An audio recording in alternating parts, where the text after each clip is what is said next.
Hello, and welcome to the Sonic Board podcast. It is August 23rd, 2015. I'm your host, DeoxysPrime, and joining me on this very big edition of the podcast, we have Funk. Hello. We have Shellblade. Hello. We have DL. Hi. We have Kenny. Hi. We have Matt. Hi. And we have Mule. Hello. Yeah, what the hell? No consistency. That's a lot of fucking people. Those are awful introductions. Yeah. Well, they always are, so... Nobody said something witty. There was no banter. There were no sick dance. Let's start it over then. Okay. I'll reintroduce myself. Hey, guys. I would be shocked if anyone besides us got that reference. That's okay. Yeah, so this is the big going away party podcast for Funk and DL, because they will soon be leaving us for Japan. Oh, no. I threw that in there to throw some ambiguity of whether you're coming back or not. Well, who knows which one of us will make it back? If either. It is only going to be one, though, right? I think so. It is a Highlander situation. There's gonna be one spot on the last plane back, and you got to fight over it. Assuming Funk's not already dead by that point. Yeah. have we come to like a consensus of how he will die in Japan? No, it's just a guarantee. What's the leading theory? Suicide. I mean, Suicide Forest is a big one. By the way, I should say I've gotten a bunch of this Funk will die in Japan talk from people I know outside of the internet. What, really? in what context did they bring that up with you? Well, so just one day I casually mentioned that, oh yeah, so I was talking to my one friend, and I said, oh, I'm going to Japan, and he just responds with, you will die in Japan. And since then, literally everybody I've known has just been egging me about it. It's like, well, I'll say, it's just anything, and they're like, well, you're going to die in Japan, so this doesn't matter, whatever. And among them, outside of this little group, Suicide Forest is the leading cause. See, how fucked up would it be, though, if you actually died in Japan? That, I keep saying, I'm going to have the last laugh when I'm actually dead. Won't you all feel silly? Like, we're just going to be chilling one day, and then something really fucked up's going to happen, and you're just going to be dead. You know what's going to happen? I'm just going to get hit by a random car, and none of you will ever know. You'll just feel like, where's Funk? Did he really die? I don't know. No, a gate's gonna open up in Tokyo, and it's gonna be invaded by like all these fucking Roman soldiers, and you're just gonna die that way. Like in well, that is what happens in Japan. He choked on some chopsticks. I mean, if you put money on that, Kenny, you'll probably make a lot. you guys should start a Deadpool death pool. Deal, have you gotten any of this from people you know that they think you're gonna die? No. Actually, everyone's response. Oh, I guess I need to qualify this by saying that I work almost exclusively with black people, and say that so begrudgingly. Well, no, they're black guys. They've been around. Their only response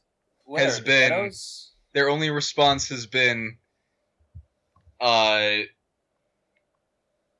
how many chicks I'm going to have sex with. I don't see how them being black reflects on this at all. Well, no, but yeah, it does. I think that just implies that they're more storied. They are. I mean, it does, though. Really, it does. I mean, not in like a racist way. Well, they know where their priorities are at. I mean, right. Technically speaking, race is just racism just means like pertaining to race. So yes, it is racist. Oh my god. You're getting called out here. Wow. Who Wow. invited Tumblr? They told me to watch out for the quote ladyboys. Oh God. Isn't that entirely the wrong country? That's Yeah. that's the wrong country, and I tried to tell them such. Morantos. I tried to tell them no, that's Thailand, and they're like, nah, B, that's all of Asia. That's all of Asia, B. And I was And like, then- okay. Then you should have been like, well, I don't mind. That's exactly what I said. I was like, if they can convince me to take their pants off, and they got a dick, I'm not stopping. You All right, just roll, I'm- you just roll with Like it. you already went that far. I'm gonna hold you to that. I turn back now. Punk's gonna set this up. Yeah. Oh my god. Just get it on camera, Funk. It doesn't count if you take your own pants off. Funk. Yeah, that's already happened multiple times. I mean, I take my pants off every day. Just a man comfortable in his own skin. No, I just have to use the bathroom. With the door open. Not anymore. Not since moving home. It's that's the one thing I miss from living on my own, is being able to leave the bathroom door open wantonly. Yeah, I feel you. I feel you on that. It's like, why even fucking live? At least you don't have to worry about your clogs stink anymore. Yeah. But that's how I'm gonna die in Bugs. Japan. I'm gonna leave like a bathroom door open, offend somebody, and just get shot. Well, no, I they still- don't have guns in They don't Japan. got no guns. They're all samurai. You're going to one of the safest countries in the world, Funk. This sucks. Everyone got swords. If it's so safe, then DL, we should just hit up shady mahjong parlors all day. Funk has like a mahjong fetish. Like a fetish for old guys playing mahjong, I guess. Mahjong's a fun game. No, it is, and we should definitely do that. And we should definitely like get really into it and get killed by like Yakuza or something. Look, man, as long as you don't lose, you won't get killed. As long as you can pay up, I should say. You But should, if you don't lose, you don't have to pay up. you should blow your entire savings for your trip over there just on pachinko machines. 'Cause I No, guess dude. that- If we bet on mahjong and win, we could make some money. what could go wrong? We'd have enough to get Yeah, that what TV to happens play if Metal you Gear. lose, though? Yeah. Yeah, we just have to go in there and be like, we need a TV to play Metal Gear Solid 5. Who wants to play? You're gonna hustle them at mahjong? Throw down the tiles. I don't know if either of us knows how to play well enough to hustle anyone. No, I know I know the mechanics of the game. I don't know the scoring system, which is obviously the most important part. Like what there's two steps to hustling, right? Because at first you got to like pretend you're shit. I got that down. That's step one, and then step two is like kicking their ass, and we're just gonna be stuck in step one. I too saw that episode of The Fresh Prince of Bel-Air. What, Wait, the what? one where his dad leaves him? Is it the only episode you know? No, I mean there's also the one where his dad visited and they went to like an amusement park. That was the same That was the episode. same- You fucking asshole! There's the one where he cries in the bed after he sees that Carlton has a gun on him. Oh my god. There's What? also the one where that guy tells Carlton that he's not black enough. Isn't that like every episode? Well, I mean, Isn't that, And it, isn't was, that Will Smith? it Isn't wasn't that a Will little Smith doing it, hypocritical? so it wasn't okay. Wait. Isn't that a little hypocritical of them to be like, yeah, it's not okay to say that when it's literally the joke of his character? You just Isn't- don't understand. Isn't that a Sheldon. large part of the series, though? Well, Uncle was Phil my- is a large part of the series. Hey. Well, now that we've exhausted our entire knowledge of the fucking Fresh Prince of Bel-Air, Well, that's not quite true. We have yet to dive into DJ Jazzy Jeff. Stop. What do you mean, stop? I mean, Steve was in the midst of his segue, and you cut him down at his And we're prime. segueing back. I cut him down like a redwood. We got an internet lumberjack over here. Move over, Bob. Bob Chandler. Bob Chipman, was it? Bob Chipman. I was going to say Bob Chipman. Movie Bob. he can certainly pull off the lumberjack look. Yeah. No, he can't. He's big and he has a beard. He can certainly pull off the Chris Chan look. That's right. Not a Steve. Anybody can grow a beard, but a lumberjack beard is more than a beard. Is Yeah. it? Yeah. Yeah. You need to like pull, reach in and pull out like a stick that got caught in there. It needs to be voluminous, but not a pretty kind of voluminous. Yes. Are you saying Movie Bob's beard is pretty? No, nothing about Movie Bob is pretty. It's pretty something. So did you guys have any other specific plans of what you're gonna do while you're in Japan, or is you're just winging it? I don't know about the L. I'm winging it. I do actually want to visit the Suicide Forest, but I have no idea where it is. Oh no, we're definitely gonna visit the Suicide Forest.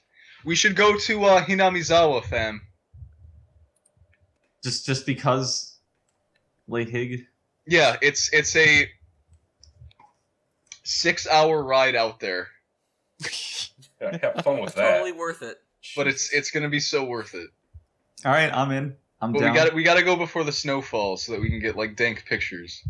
Well, I mean, are you implying that snow is not dank? Well, no, it is, but it doesn't snow in Hig. Oh, you're right. We're not gonna have like 1-to-1. That's not like the game. Why else are we going? Well, yeah. So the plan is basically just to rely on DL for ideas because I know And nothing. everything else. And everything else, laundry, etc. Unclogging Blue. sinks. Red. And you just act as the sugar daddy. What? You provide Yeah. the green. Is there money green? I think it's blue. I thought it was Funk would Canada. know. Funk has I do have a bunch of yen sitting in my wallet right here. what color? I is have it? a 1,000 yen sitting on my pegboard over here. I'm looking at it and I know the color of it, but I'm never gonna tell you guys, especially not on the podcast. What color is it, Kenny? Don't, Kenny. Bluish. No. Hey, I win. What do I get? No, But you know, in some countries, there's no distinction between blue and green. What? Like America. That's stupid. Well, no, like a lot of Asian countries, a lot of Asian languages, Japanese included, doesn't really make a very harsh distinction between the colors blue and green. Yeah, okay, but yeah, Oh, but really? here's the thing: Oh. is that Japan tends to omit things that they probably shouldn't, like perhaps the L sound. And human rights. Or the rape of Nanking. I was Yes. just about to say. Can we ask about that while we're over there? I don't know, but someone's gonna be listening to this, and you're gonna get to the airport, and they're gonna be like, "Nah, you can't come in." Make sure I mean, after the slants our eyes quote, I don't think I'm making any friends in Japan. just go to Bunny Island and ask what really happened there. Isn't there also like a cat island? Yes, there is. I think they're on opposite sides of Japan too. Are they at war with one another? I mean, Cats have and to be. bunnies. That's a natural fucking enemies. Disney movie right there. A You tale got- of two fetishes. You have two islands of animals and they just hate each other. One eats the other one. Isn't that just Zootopia? that's not very Disney-ish. Yeah, it is. It'd They be eat cute. each other, It's not graphic.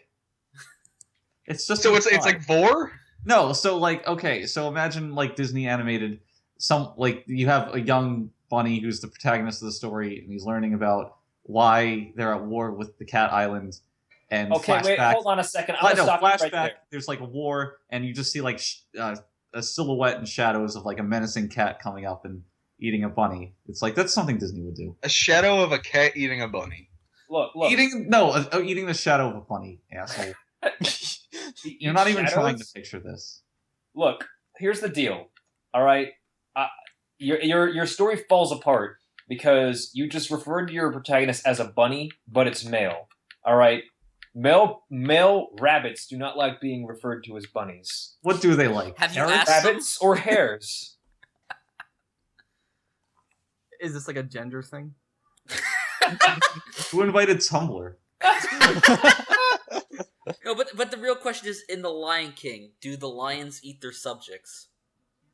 That's a given. No. Maybe we'll elaborate on They eat this each other. in what is it? The Lion The Lion Guard. Guard? That again, I must reiterate, does not have Nathan Lane. So what's the point? Does it have Matthew Broderick?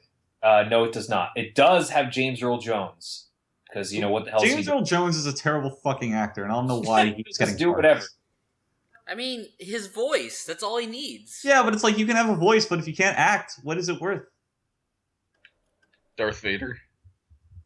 Millions of dollars. Yes, exactly. Darth Vader. He Like, was what? not. He did not play Darth Vader in the suit. You did not murder him. He just had to read lines. I was not- know, but He it's wasn't like even credited in the first movie. let's reference that no at the end of the 6th film. Have you heard the guy's voice who was in the suit? Yeah, he's like some European guy. No, he's like It's British. hilarious. Yeah, it is pretty funny. Steve, Britain's in Europe. Yeah, but they kind of get like offended if you call them Europeans.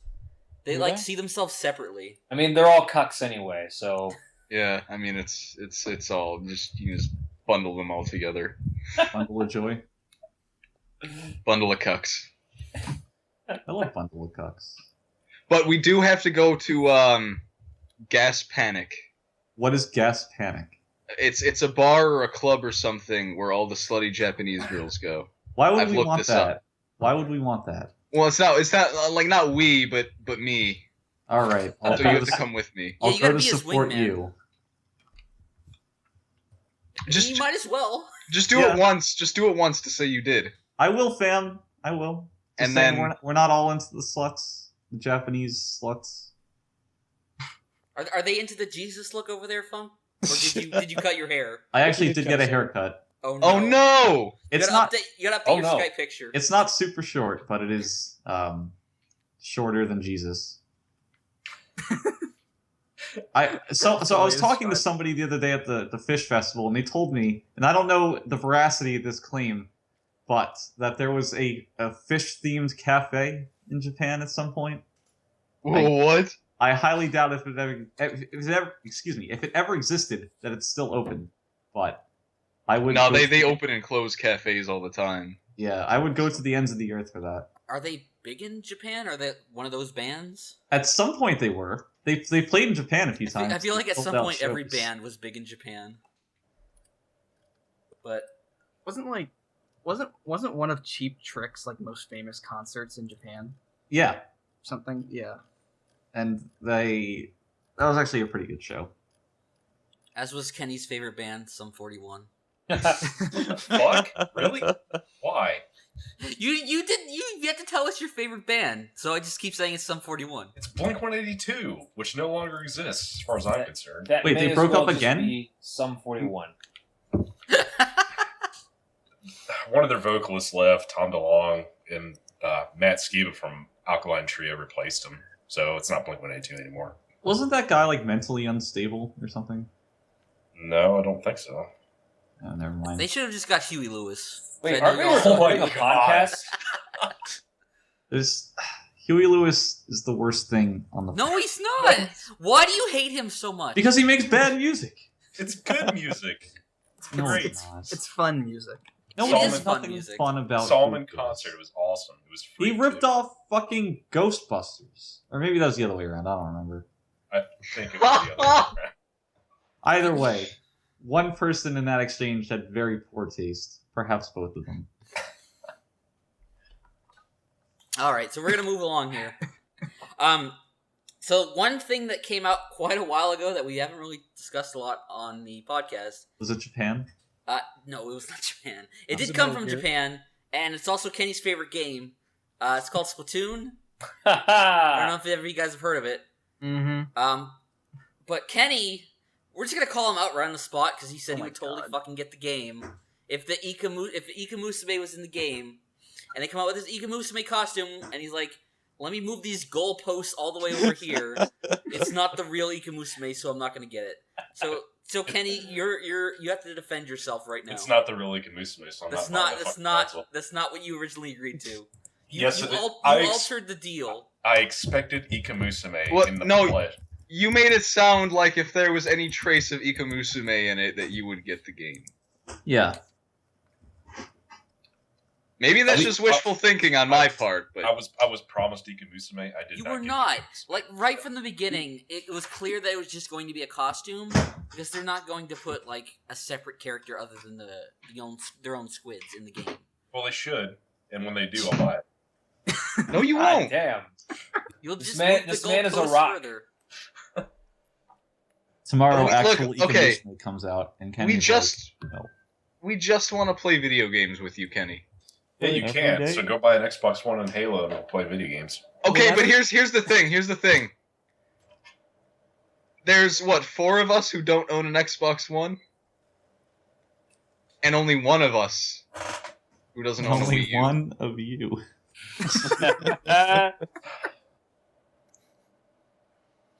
Okay. So So I mean, okay, he'll get it. No. I'm just saying.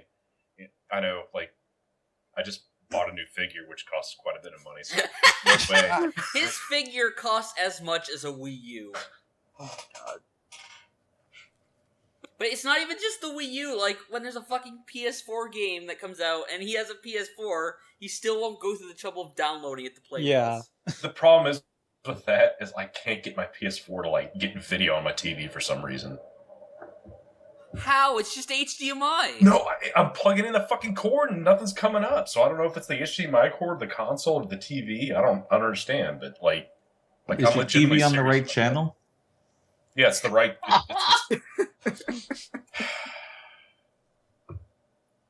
I can't wait till your plane blows up over the Pacific. Something a bit threatening, Kenny. Are you What? going to shoot it down? No.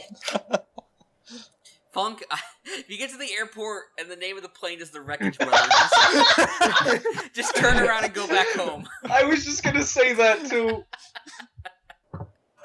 But, Splatoon, so let's actually talk about the game. It's a good game. It is a good game. It is. What? I- I could it. Yeah, Matt seems to have the most complaints about it. So I'm actually going to throw the floor to him first. Oh. So why don't you Okay. tell us your thoughts on the Splatoon? It gets me very angry, but No. it's mainly it's flat zones, and a lot of it is just how they're handling the multiplayer. Like, just the fact that there's no, like, it would be really great if they just had playlists of every single mode. Then I wouldn't get so angry and frustrated with it. But instead, we have to do this special. Nintendo has to be special snowflakes and do this thing where it's like, oh, every 4 hours it changes. The map changes and the mode might change. I wouldn't And have it's annoying such a as big hell. deal with it. I wouldn't make such a big deal out of it if it wasn't 4 hours. That If it was- that is the thing. If it was like 90 minutes or like even just 1 hour, they change every hour, and then maybe throw in a third map that's Yeah. rotated every hour. That'd be fine. That'd be an interesting way to do things, and I wouldn't have an issue with it. But 4 hours, that's Yeah, ridiculous. And then there's the fact that the map rotations thing, I wouldn't care about it as much if they increase the amount, like, we're up to, like, what, 11 maps now, Yeah. right? Yeah. And it's still only 2 at a time. That's fucking I stupid. think I really actually like their strategy with the online in this game to a certain extent, where like they obviously released the game before they had everything finished, but they also had this kind of plan to spread everything out over the course of the summer to keep the game fresh, which I really like. Hey, It- said it- fresh. It encourages, like, you know, they release this, like, a weapon or a stage every week. It really encourages you to try out new things. They kind of released the game modes one by one and then had them play for, like, you know, a certain amount of time. And each new stage that comes out, it's usually available for a full day, sometimes 2. So anyone who wants to just jump in and get used to it can. I like that kind of strategy of just doling out small content for free, which is, you know, unusual in this day and age. I do Over like time. But I do agree at this point, it's been long enough to where people kind of know what they like and what they don't like. So when you go on and you're forced to play something you don't like, especially if you're at, like, the start of that block, because then you play it for, like, an hour and you're like, that was fun, but I want to do something different. But, like, no, we gotta wait 3 more hours. You should Yeah. put that quote on See, the back of the box. Maybe That was maybe it's fun, but I wanna do because something different. maybe it's because I'm so bad at every mode equally, but I don't really hate any of them to any real extent. I So, think like, going in and playing the game, I don't care if it's Splat Zones or fucking Rainmaker or whatever the fuck. Like, it doesn't bother me at all. Like, It also I does- understand where it would bother someone, but me personally, and like I said, it could be just because I'm like fucking lost no matter what. But it also depends highly on the stage selection, because like they're all clearly made to work for Turf War first, and then they kind of add around it for the other modes. And some of them work really well for certain modes, and others don't. Like fucking Port Mackerel works great for Turf War and nothing else. yeah, Port Mackerel is just garbage. I did notice that. Well, I'm yet to play Port Mackerel for Rainmaker. Has anyone else done that? Actually, no, it's okay for Rainmaker. It's pretty good for Rainmaker. I mean, Rainmaker is like the best mode in the game, so it's good for everything. I mean, Rainmaker could work on pretty much everything just Except because Arowana the Mall does not maps work. are symmetrical. Arowana Mall is the one where like every match ends in like under a minute, even in Rainmaker. I don't think I ever played it on Arowana Mall. I did. It's basically like they get it in the center and they go up like the side ledge, and because it's like a straight shot, you can just use the meme fish to kill everyone. Oh. And then you just walk it to the platform. Like, So- almost so- every okay. match ends in like a minute. So essentially, Arowana Mall is the worst for everything. It is the worst. It is. I the worst don't match hate game. Arowana Mall. It's awful. I think otherwise, I actually like all the maps, and I actually think the weapon balance is very good. A lot of people get their panties in a wad over the Tentatech. In reality, the Tentatech is just a balanced weapon. It's not a centralizing weapon, but it is a ubiquitous weapon, and it was meant to be used commonly and meant to be good in most situations. But because it's such a Mario weapon. It's perfect for Shellblade. Because it's such a balanced weapon, a lot of the more specialized weapons can take advantage of it very easily. And people always say, "Oh, but the Tentatech, it always gets in your face," because the Tentatech, its usual problem is that its range is like, it's good, but it's not quite good enough for a lot of So you're saying it situations. just works. So it's reliant on the Inkzuka, which is a great special, which has range almost like that of the E-liter, but not quite. Except the Inkzuka has a slow rate of fire. So it's reliant on the Inkzuka for range. But the issue here is that obviously the more specialized weapons, they'll screw it over. So lots of people just bitch about the Tentatech endlessly. When it's not a big issue. And yes, obviously the Tentatech is going to attempt to get into your face, because if you're not going to surprise someone, and in Splatoon, surprise is a big deal, because if you surprise someone in Splatoon, then you pretty much guaranteed yourself a kill. But if you don't have the element of surprise, then obviously you want to put yourself in a position where your weapon is going to have an advantage. So just be aware of your surroundings, and you're not going to get screwed by a Tentatech. Mm-hmm. I never had a problem with the Tentatech. Yeah, really. that seems like a perfectly fine weapon. I mean, Yeah, you all know the weapon I have. We already know about that. Well, see, my issue with certain weapons is that situationally, in certain game types, there are some weapons that are kind of ridiculous.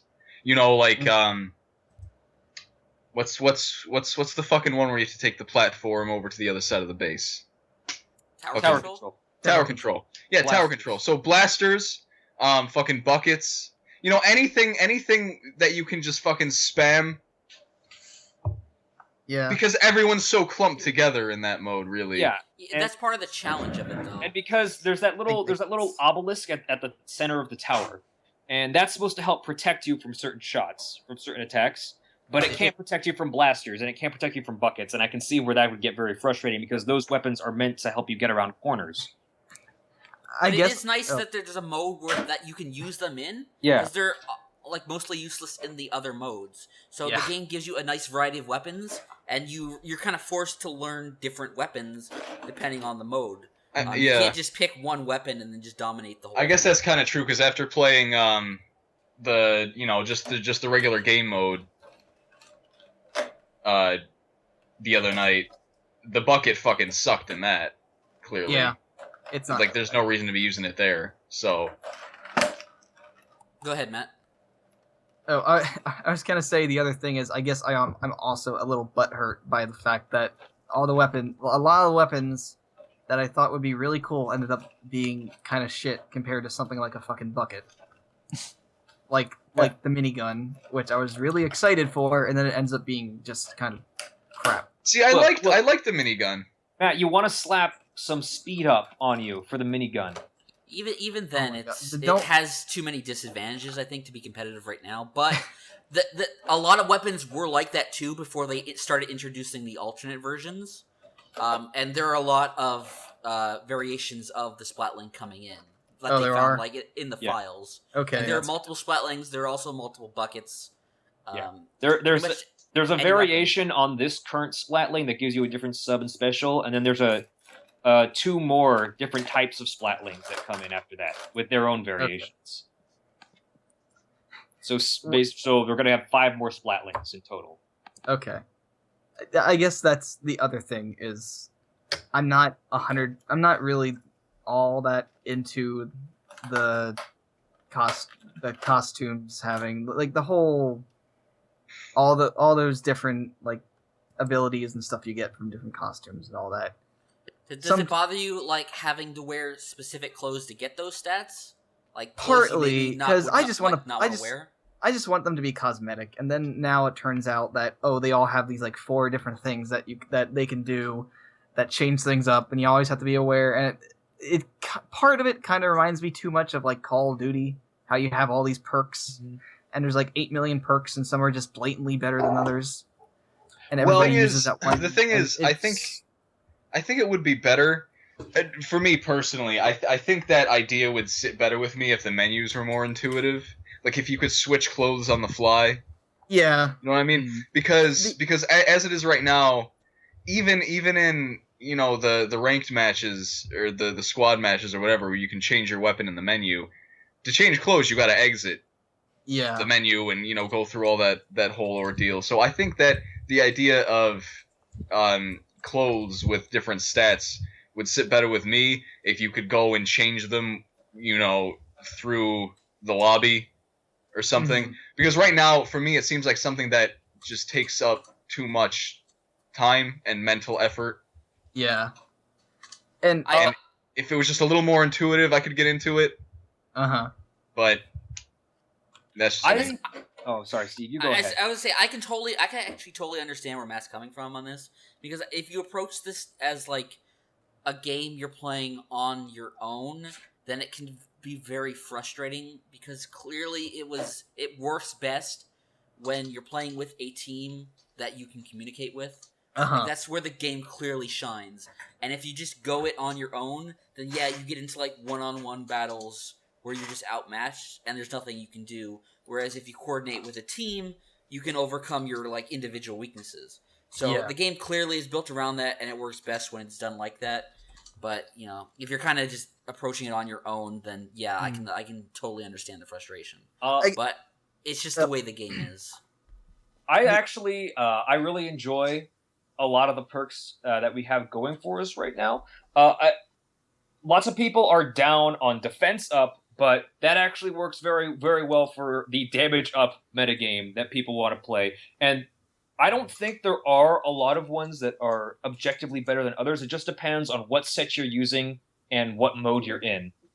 And obviously, I totally agree about that stuff about not being able to switch on the fly. That should absolutely be an option. But I don't think the perks existing themselves is an issue, and I don't think them being attached to clothes is that much of an issue either now after the most recent update, because now we have so many clothing options that I could probably find a setup that I like and looks good. I guess the only... Oh, go ahead. Go ahead, Mule.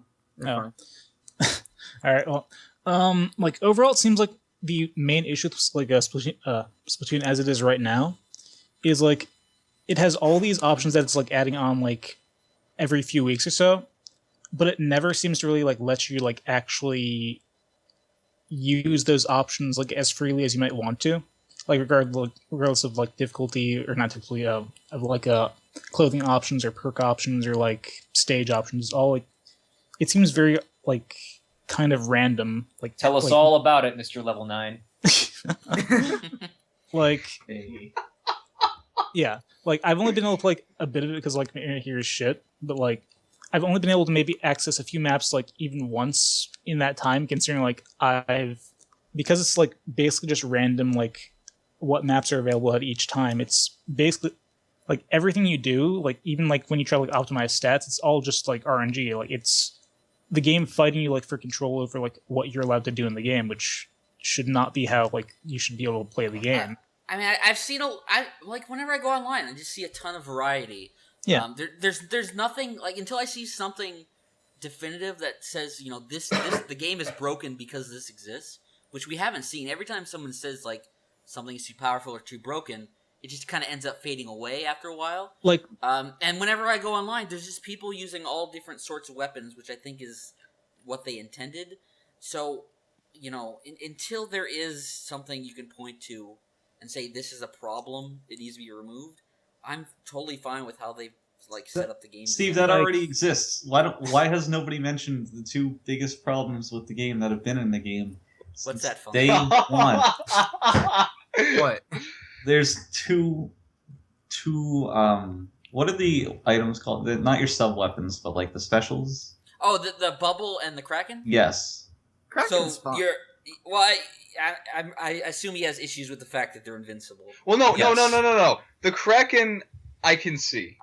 The kraken you can easily swim away from. Let me explain the issues that I have, because I think the idea of both of them is good. Like those should exist in the game. I just think they just need a few small tweaks to really be workable. I guess I don't know. Shellblade and I were talking about this a couple days ago. So with the bubbler, I like that you have a defensive option, but I think when you use it, you should your attack should be nerfed somehow. If not, alternatively, I think if you shoot at the bubble, you can maybe decrease its effectiveness. Something, but it's where it could break. But just imagine being in a firefight and someone just pops the bubble and you basically have nowhere to. You can't do anything about it because you're right in their range because you're fighting them and now you're just dead.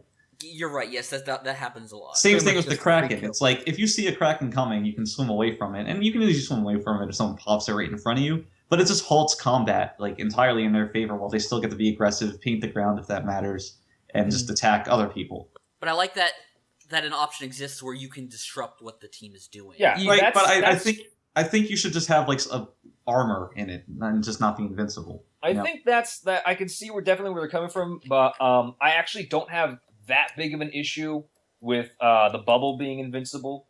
I think I could definitely see maybe next game, not this game because that'd be too big of a change for a patch to just completely change the Kraken like that to make it not invincible. Otherwise, I actually still think the Kraken's fairly manageable, especially after they nerfed it to the point where you can pinball it now if you have a high enough fire rate. But I think the biggest issue is that they move the tower at the exact same speed they normally would if you just activate it on the tower.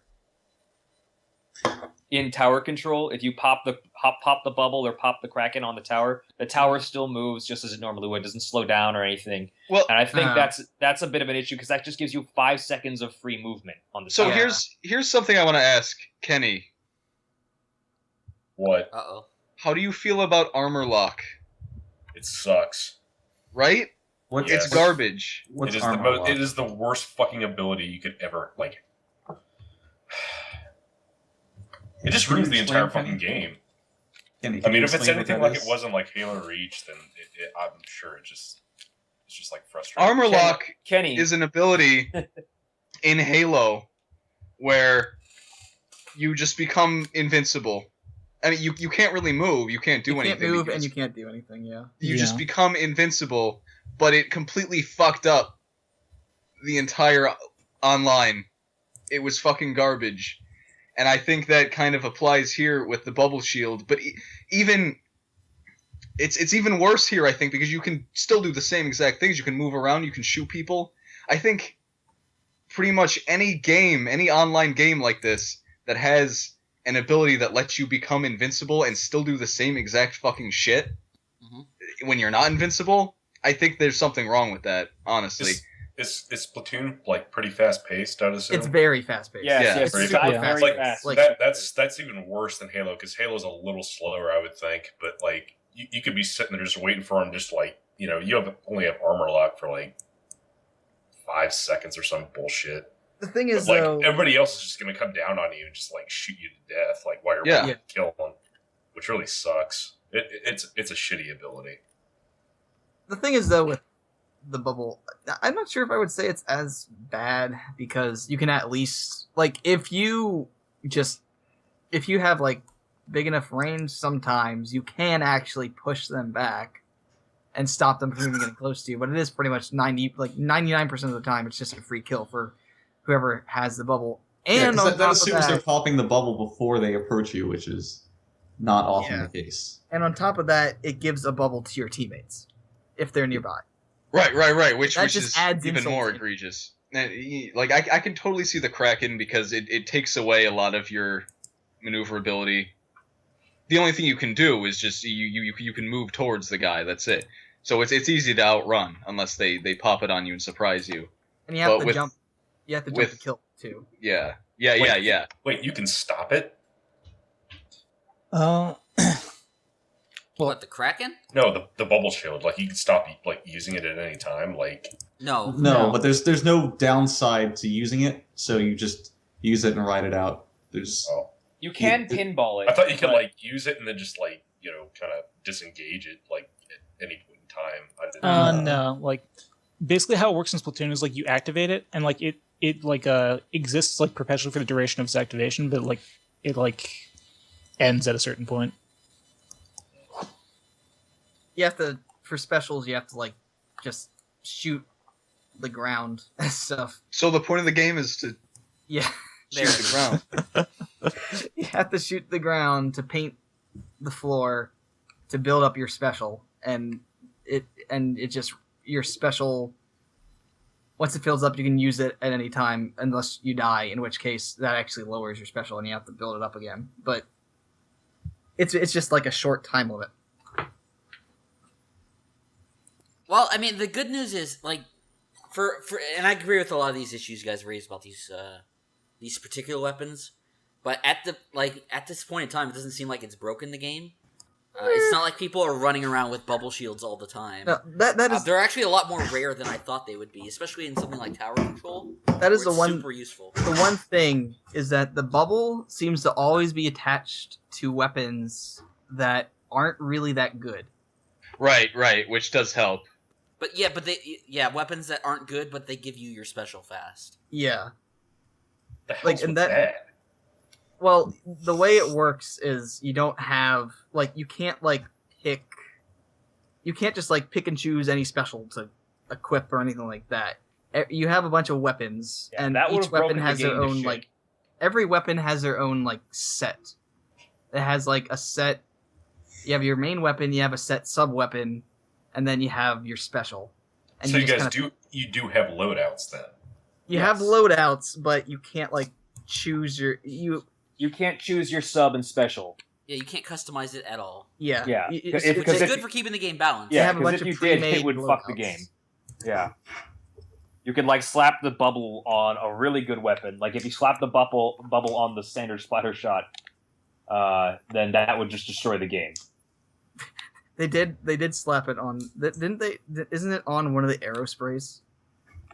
No, I don't think so. No. Arrow It's not- spray okay. has ink strike on one, and then I'm not Oh. sure what the other one is.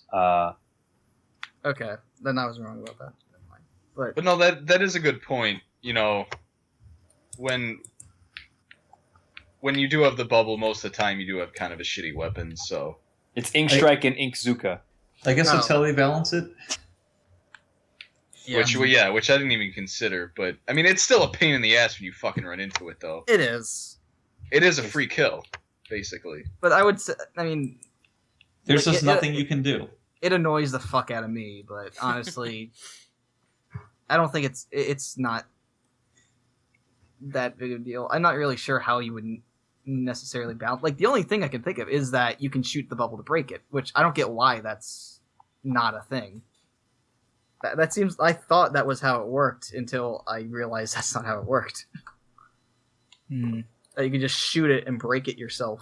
But I think then maybe the consensus is overall it's a pretty good game, especially for a first effort for this the younger team of Nintendo that's making new games. Oh no, I mean for a first effort, I think it's phenomenal. I think it's a really but there good thing. are obviously areas where this game could improve in a potential sequel, which we'll almost certainly get. one thing I will say though is the single player is pretty much perfect. Yeah, Yeah. Wait, it was surprisingly good. I I still actually- haven't played it. There's a single player to that? There is. Yes. Mhm. I Oh, I actually thought- kind of like the single player more than the multiplayer. I mean, I wouldn't go that far, but I thought the It single could have player used was a bit great. more content, It but could have, but it does a really good job of introducing you to like all the techniques that you need for the game, and then testing you in them in appropriate manners. That, the final that boss sounds- is probably. Steve, that sounds like more of a tutorial. It kind I of mean, is. isn't that what single player is for a lot of Well, multiplayer no, well, games? yeah. It kind of is, yeah, but it's also fun on its own. The final boss in that game is probably one of the best like final bosses in any shooter I've ever Yeah, played. I I don't think totally I don't agree. think I've ever seen boss battles as good as the one in Splatoon. I actually didn't like it that much. The final boss. There he is- is. Well, It's just too long. No, it's just that. Well, it was kind of long, but combined that with the fact that each phase of the fight is you doing essentially the same thing. It's like Yeah, it really mix it up didn't each need to be that phase. long. it adds. It doesn't mix it up. It just goes faster. You Yeah, know? no, it every It single part becomes of the more fight. bullet hell for each phase because Yeah. because the platform you're on gets thinner and then he gets a new attack. Right, but it's just like another step in the chain. You do step 1 and step 1 and 2 and step 1 and 2 and 3. So it's like it just wasn't. I just didn't find it that fun. I don't know. Do you not like the hitting the boss with his own hands thing? No, that's nifty. Like it looked neat. You know, it was fun to look at, and the music was cool, but it just didn't play that great. That's another If thing. if each phase was more distinct, I would have enjoyed it more. That's what I Hmm. mean to say. We may just have to awful. agree to disagree on that one, Funk. I mean, it's not like I can offer conclusive proof of anything, so I mean, I'm not saying you're wrong, but you know what I'm saying. that I'm Go to wrong. this time code to see conclusive proof. Listen, Okay, any listen, guys, listen. Here's the deal. If you actually thought that the Splatoon final boss was bad, you need to call 1-800-273-8255. That's the National Suicide Prevention Lifeline, okay? Funk's getting his own memes thrown back in his face. Thanks, fam. All right, that's enough Splatoon. Okay. Well, now closing words on Splatoon. Sure. So, for those of you who don't know, in Splatoon you get to make your own squid to play as. And if you're not playing as a black female squid, then you're just doing it incorrectly. I typically play as a black male.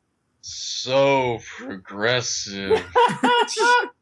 No, I did it because I wanted to be a special snowflake in test fire. And I thought to myself, well, what's no one want to be right now? Black. So I'm like, And oh, male. okay. Social commentary. Did Kojima write this game? The biting Oh my stuff from me. The real biting stuff. Speaking of social commentary, Dead or Alive Extreme 3 got announced. God. Is this what we're What? talking about? Oh! Talking about? Okay. Hey, some of us are really looking forward to this, maybe. Indeed. I never played one of them. I've never Shit. played a Dead or Alive Extreme. The only Dead or Alive game I ever played was 4. What, But- really? Yeah. I talked to you about this series more than, like, with you more than anyone else, and you've only played one game in the series. Well, what do you want me to do? Play more games! Well, no, I do want to check out 5, but it's kind of like I have to go to the fucking store and buy the game. I don't want to download it. But it's more that I can't believe you haven't played any of the DOA X games. Yeah, I mean it's just like at the time, I guess, you know, when that game was out, I was like what, 16? That's the perfect age for Yeah, it. no, but like there was no way for me to subtly get that game, That's how you know it's a good game. you know, without my family knowing. So Steve, Yes. like, what did they change from like the first game to the second one? Because like I never played the second one. Almost nothing. It was basically the exact same game, except they added a bunch of new mini games, Huh. and that was it. It was Well, more or less a remake of the first were the game. mini games tittillating? Some of them were. They had the butt battle game, Classic. where it's like two of the characters stand on like a flotation device in the pool, and they try to bump each other off with their butts. It was pretty good. Oh my They also added Wave Race. Like that game? Which was actually not quite as good as Wave Race, but it was an acceptable mini game. But yeah, it got a lot of kind of criticism for being more the same. And now with this game, it's like they're saying like it's not going to come to the West unless there's enough demand. And if we release it here, we're going to have to make quote-unquote adjustments. So I don't actually know what's going to be so different about this game. Like, people are saying it's because like the way gaming has evolved in culture now, these games aren't acceptable. But it's kind of total bullshit when you have DOA 5, which is just as bad. Well, just So as good. It is, yes. But it's just as DOA as any other DOA. Well, I mean, so really either way, you know, it doesn't really matter if they're going to release it here or not, because they're going to make quote-unquote adjustments to it. So really, anyone who wants to play the game is just going to end up fucking importing it. Yeah. Yep. So we But basically just have to hope that the Asia version has English translations in it, which it usually does. But even for that kind of game, it's not a huge deal. Yeah. You can kind of feel your way around. Hey. And the newest thing they revealed is that the characters that are going to be in the game are actually going to be decided by a vote. And the way you vote is by buying the character's corresponding theme on the PlayStation Store. So you have to spend money to vote? Yes. Is that a Well, what beta better yet? way to do it? By not, like, I can't tell if you're being serious right now. Do Well, you think no, it's a then good the idea? actual fans have a say in it. Not Right. the people who don't give a fuck. But it's like, you're just extorting your fans at that point. Not, Do you- I This is the series that has a game that has a $92 season pass for costumes. No, but I do disagree with that in principle, because I think if they did it any other way, that they wouldn't be getting genuine response. Right, I understand that that's the best way to reach, well, not the best, but it's okay a way to when reach DOA enfranchised does it. players, but it's like, it's just shilling DLC in its purest form. Yeah, but you don't have to buy the themes. If you you don't wanna care, vote, you don't have you to do. buy it. If you care that much about the roster of DOA, you're probably gonna buy a fucking theme anyway. I would just like to state I bought the Hanoka theme before I knew about this. So does your vote even count? I don't know if our votes count or not, but I mean, they released them here, so... It just rubs me the wrong way. Like, as, oh god. See, I think that's acceptable, and I'm usually not into this whole idea of. If DOA's rubbing you the wrong way, Funk, I can't help you with that. Hey. Yeah, I like the movie. I like this method for the sole reason that, like, based on the number of votes, like, people are getting, like, likes they give each theme, we can kind of tell who's winning or not. Hmm. And the fact that Marie Rose is number 1, Truly and the Hanoka best. is number 2, pisses off so many people. Well, why? Particularly on NeoGaf. What is Well, one- controversial about that? You know what's controversial about Marie Rose, right? She's No. the best girl. Is that like Amy Rose's sister? No. Hey. She's the quote unquote lolly, but not really a lolly. Is she like Like a 1,000-year-old 1,000 dragon or years old? something? Legally, No, 18. she's totally 18. She actually is 18. But she's definitely a lolly. She's made to appeal to the people, like the audience that likes that kind of character. We type. want the People lolly with good audience. But And I mean, in terms of like a balanced character roster, they didn't really have any character like that but I don't see how that would really get anybody mad who wouldn't just get mad about DOA. because in they general. feel like because they're the same kind of people who think that kind of thing is just like for pedophiles. Yeah, So- these the kind of people who got mad about that fucking PlayStation Vita game or whatever. Oh yeah, Omega Labyrinth. Oh, I thought you were gonna say replay. Well, I mean that came too. out of the- I mean, there's nothing to get mad about when it comes to Rayplay. There isn't. And Shellblade's over here laughing like that's not a true statement. I mean, it's just it's a bold statement, though. It's Is it really, it's a video game. yeah, I know it's it's That's just what it fictional. comes down to. I know it's just a stupid fucking video game. All right. I know mean, it's all just a- right. There's what? There's 7 of us in here right now. Sure. Yeah. All right. Who here has not wanted to rape a Japanese woman on screen? Oh god. Now, Uh, before anyone answers this, See, remember now that that's a bold statement. remember that if you're running for president in 30 years, someone's gonna listen to I this mean, podcast. when I'm they're vetting fairly you. certain that 6 out of 7 of us would vote one way. and one of us will do it the other way. Who's the one? I'll leave that to your obviously you. imagination. What? Yeah.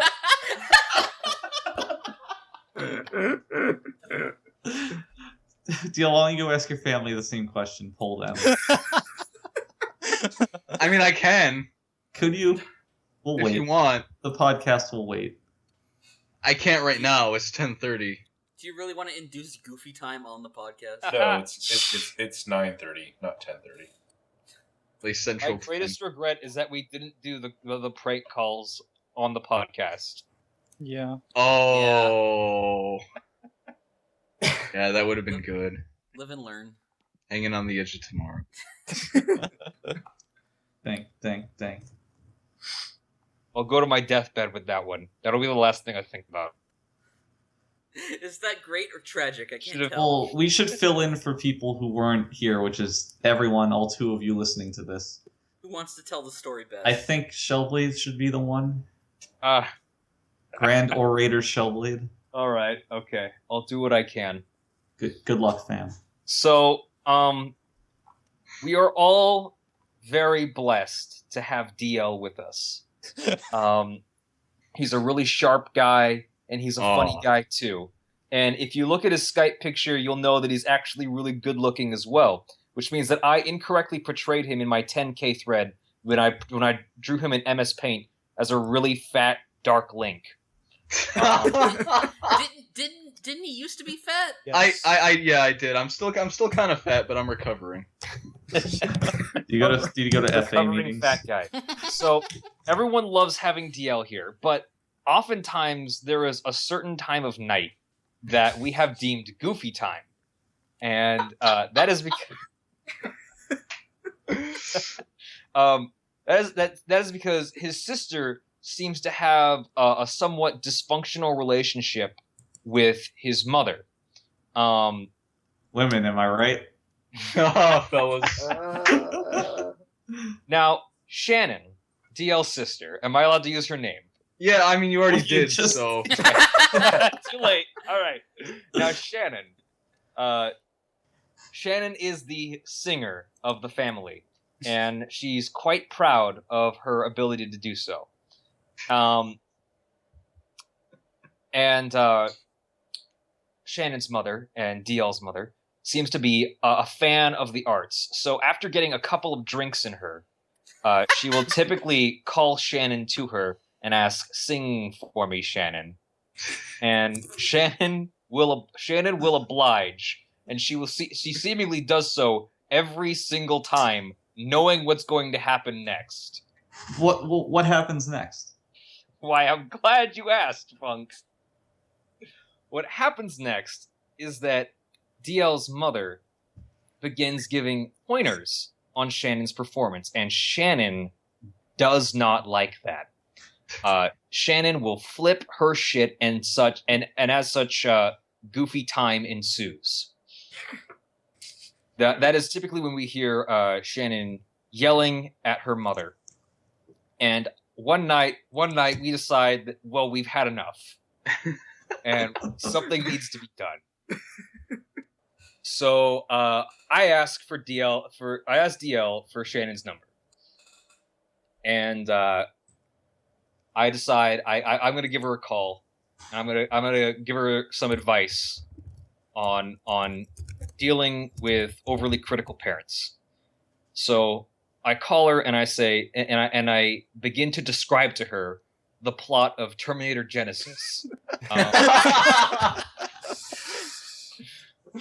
Only with her in the role of Sarah Connor. Now, because I made a mistake here, and I left the volume on my computer, so I could hear everyone on the Skype chat starting to lose it. So I started to break character towards the end here, within a mere couple of seconds. Maybe it was about 30 seconds was this first call, and so I can't keep this up. So I hang up. And this first call generates a small amount of buzz. We could hear Shannon talking about it later, according to DL. Am I correct in this recollection? Oh wait, he says he's gonna BRB right now, so maybe he's asking her. I don't think he's asking her. We should point out for those of you new to the podcast that Shellblade is not actually from the future. that we know of. So I decide this time I'm going to take a few bullet points on what I want to talk about. And I'm going to call her again within a couple of minutes. So I give her a second call, and this time I'm much more on point because I've muted the Skype chat. And I begin to describe to her what my future is like and how 9/11/2 has occurred due to her actions, and how she needs to go into the other room and she needs to go and apologize to her mother right now and just take the criticism. Even if she doesn't believe it, even if she won't follow it, but it's important that she just takes the criticism. Otherwise, 9/11/2 will happen, and the human race will be doomed to be enslaved by robots. And the future will refuse to change. Yes, and at this point, Shannon is getting kind of curious. She asked me who I am, and I was given the option to say that my name was John L. Titer, and I decided to forego this in favor of simply saying a friend.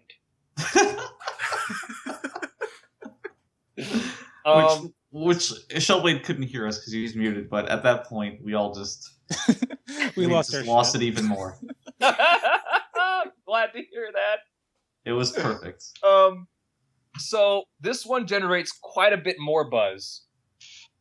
Shannon calls her friend, and she asks if she has like her boyfriend calling her or something, and she asks her mother about it, and it's very strange because despite this conversation happening, they immediately go back to Goofy time.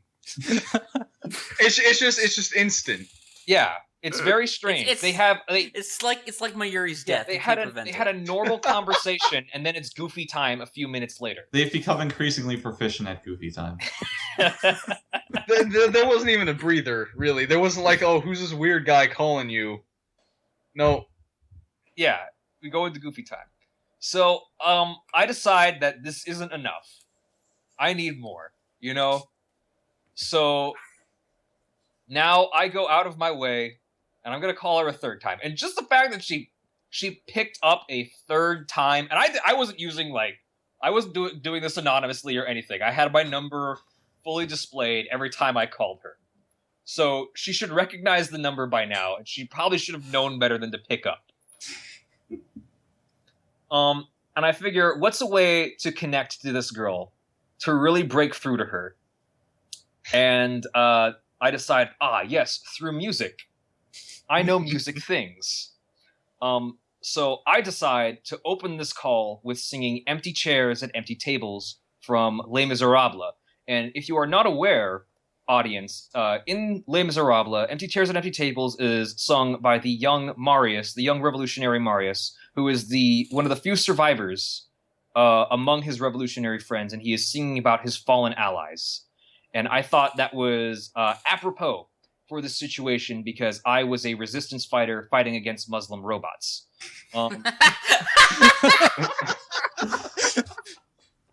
So I open up with singing Empty Chairs and Empty Tables to her, and then I say, Shannon, it didn't work. Whatever you did, it didn't work. 9/11/2 and 3 have happened now. And I ask her to please delete her Tumblr, which is nothing but One Direction gifs, by the way. There is some fan fiction. Oh, and there's also some fan fiction. Even better. As her Tumblr has only worked to make her self-aggrandizing and give her an unwarranted ego. As all Tumblrs are known to do. So, I say that people are executed in the streets for uttering a peep of music, and it's all her fault, just because she couldn't get along with her mother. Was And- this the plot to Terminator Genesis? No. This is the We've plot to gone AKB way off. 0048. Pretty Yeah, sure this we- is what the Sound of Music was about. Got way off Terminator Genesis now. And so I decide to conclude the call with my character, the friend, dying. And and then I do a robot voice, which sounds something like all humans have been exterminated. And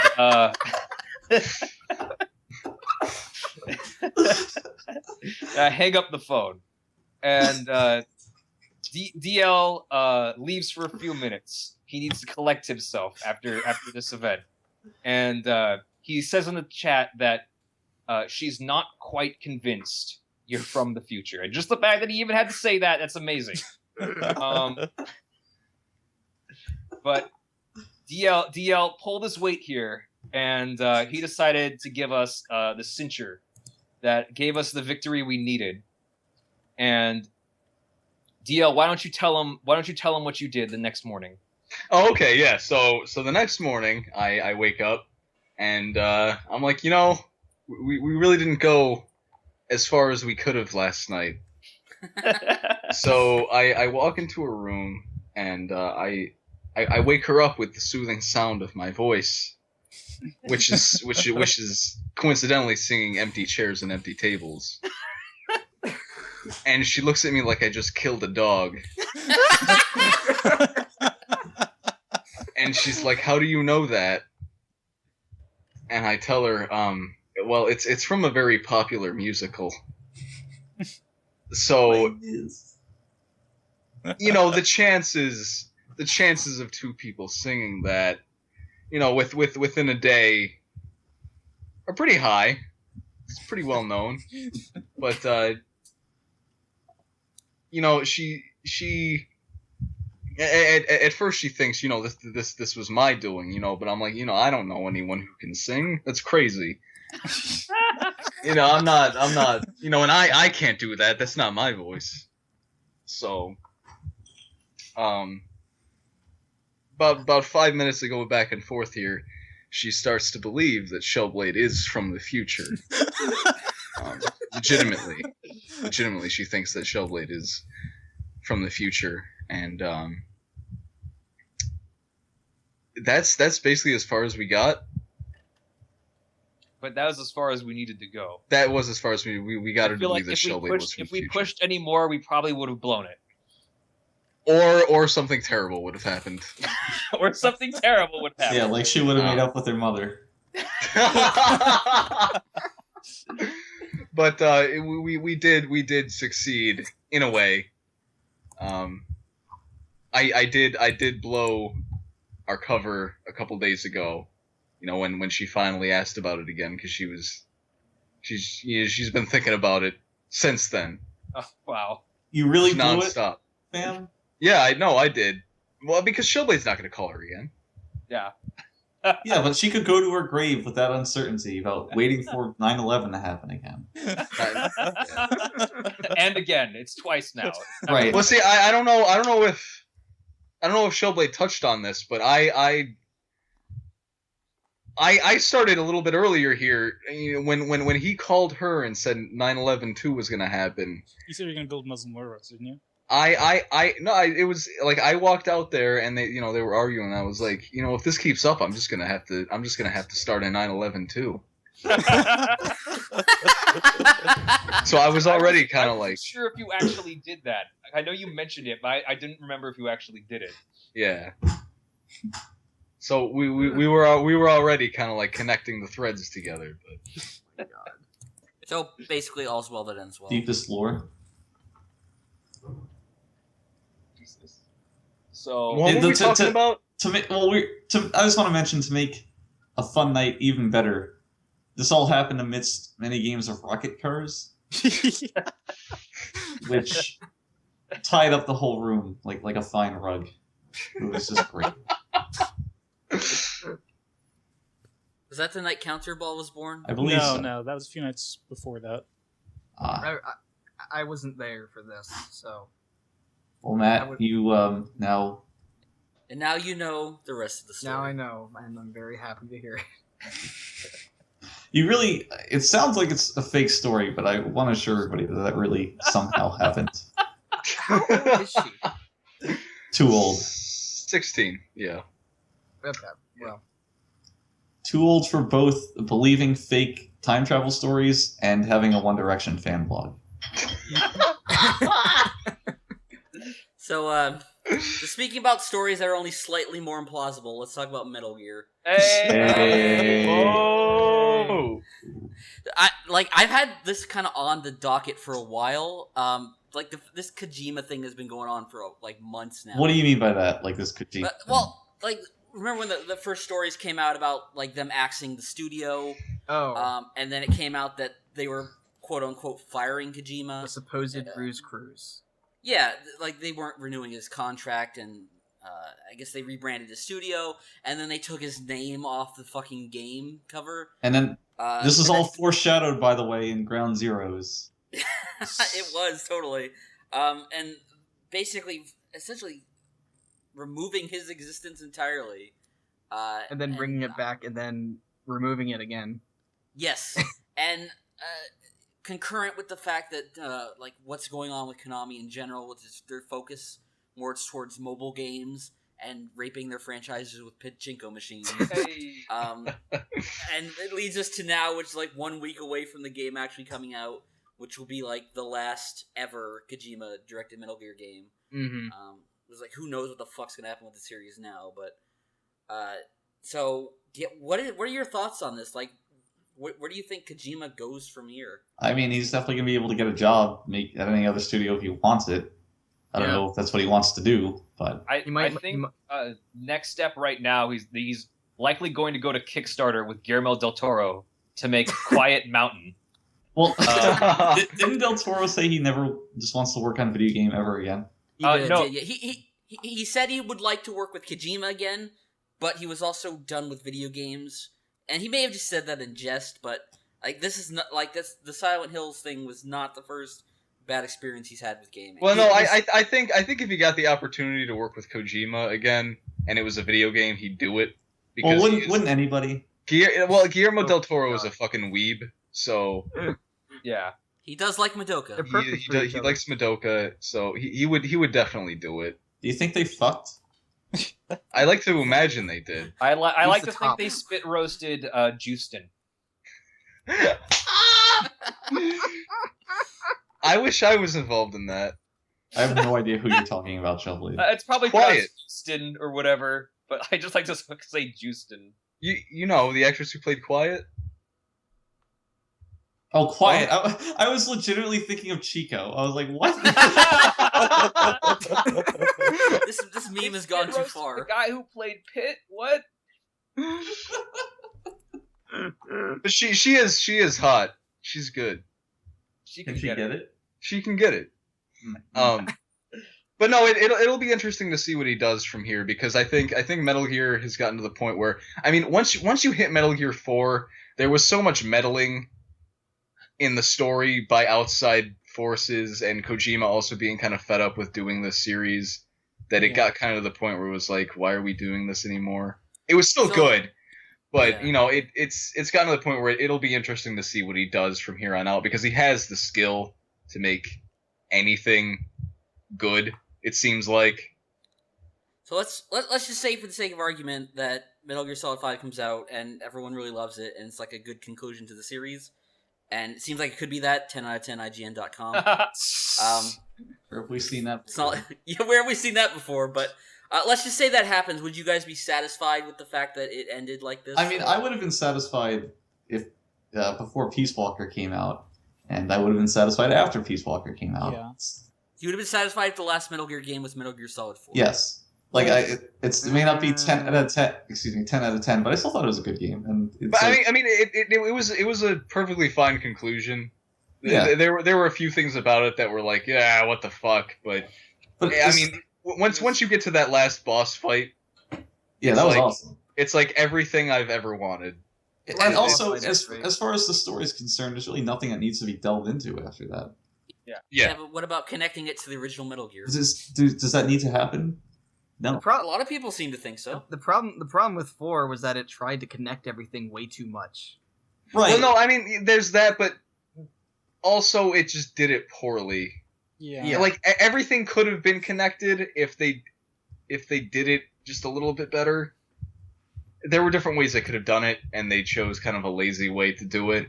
Which kind of. But I mean, ultimately, it wasn't really about the little specific plot points and all that. It was more about the emotion that kind of built up to the last boss fight there. That was I thought everything once you get to the boss fight and everything after that, I thought it was perfect.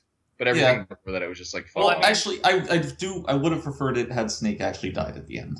Oh no! Yeah. See, I don't know. I'm not into that. See, I'm not sure if I would have like if I dug the original ending where Snake and Otacon get executed. See, I also would have enjoyed that. I think that would have been.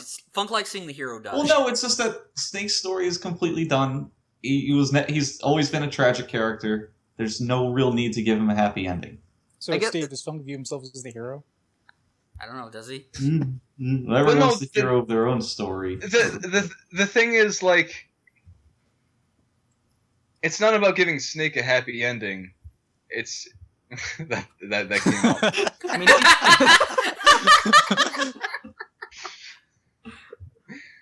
I'm just gonna roll with it. It's not about giving Snake a happy ending. It's about it's more about the overarching plot resolving itself. Because if Snake dies, it's kind of like the philosophers win. Right, but I think them winning would actually play really well into the themes of the series. well, he dies anyways. Eventually, yeah, he He only dies. Yeah, has I mean 6 he's gonna months to die live. soon anyway, and I think I know because I like the idea that Snake actually did get to live his life on his own terms in like his last couple of months, and that was it. Now that I think about it, that actually does kind of make more sense with what Snake says, because like if you look back at Snake from MGS2 when he's like mentor Snake, one of the things he says is like you control your own fate, and for Snake to just kind of off himself like that, I guess seems to go against that. I don't know. I think controlling your own fate and killing yourself are pretty compatible. No, ideas. yeah, because that technically would be him controlling his own fate. Yeah, instead of dying Yes. like on terms of some kind of virus or some kind of internal clock set into him, he just does it when he wants to. And I think Just bukake's himself, you know. that's the word. I guess the reason why he's killing himself though is because he thinks he's like some sort of like evil virus bomb that'll like destroy the whole world. Right. And I guess Yeah. I mean that is one thing. The plot really didn't need any of that because all that whole plot point turned out to be completely pointless at the end. Yeah. Play big exposition. But I don't know. The thing about Metal Gear 4 is that even if some of the plot points are, ultimately pointless or No, kind of Metal silly, Gear 4 is Metal Gear Solid 2. Yeah. Very timely. Good timing, fam. The thing is, though, there weren't any lingering plot threads that weren't resolved at the end of it that would call for another game, which comes back to my first point that had the series just ended after that, I would have been satisfied, because there's really nothing that the audience needs to know that they don't know. Well, which is why I kind of can't stand Kojima's big boss fetish. Yeah, Because because I think the games are superfluous, and I think Solid Snake as a character is much more interesting than Big Boss. none of the Big Boss games feel pertinent to any of the plots in the later games, because they're not. You could map Big Boss's entire arc after the end of MGS3. It makes sense. Yeah, from inferred information, not from seeing it. One thing I always can't help but kind of making connections between is like the Big Boss series is almost like the equivalent of like the prequel Star Wars movies. Oh god. How's In that? that, did they really need to be made? Yes, Like it's all about like just like Big Boss is like the Darth Vader. Yeah, but it's like, did anything? Well, need to be made? no. See, I kind of get that, because it's also the same in the way that when you watch the prequels, there's kind of a lot more crazy shit going on than in the first three movies. and like with a series like Metal Gear, it seems like it constantly needs to keep pushing the boundary in terms of like wacky shit.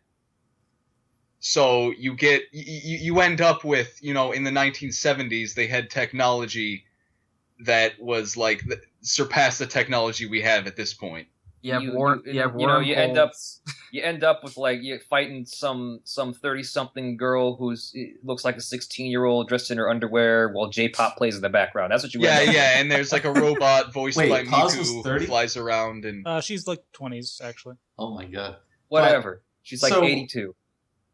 So Matt, going back to you saying that any of these need to be made, I can kind of sympathize with 3 being made because I can understand 3. they wanted to make another game, and you really just can't follow up MGS2 like plot wise in any way that makes sense. It does.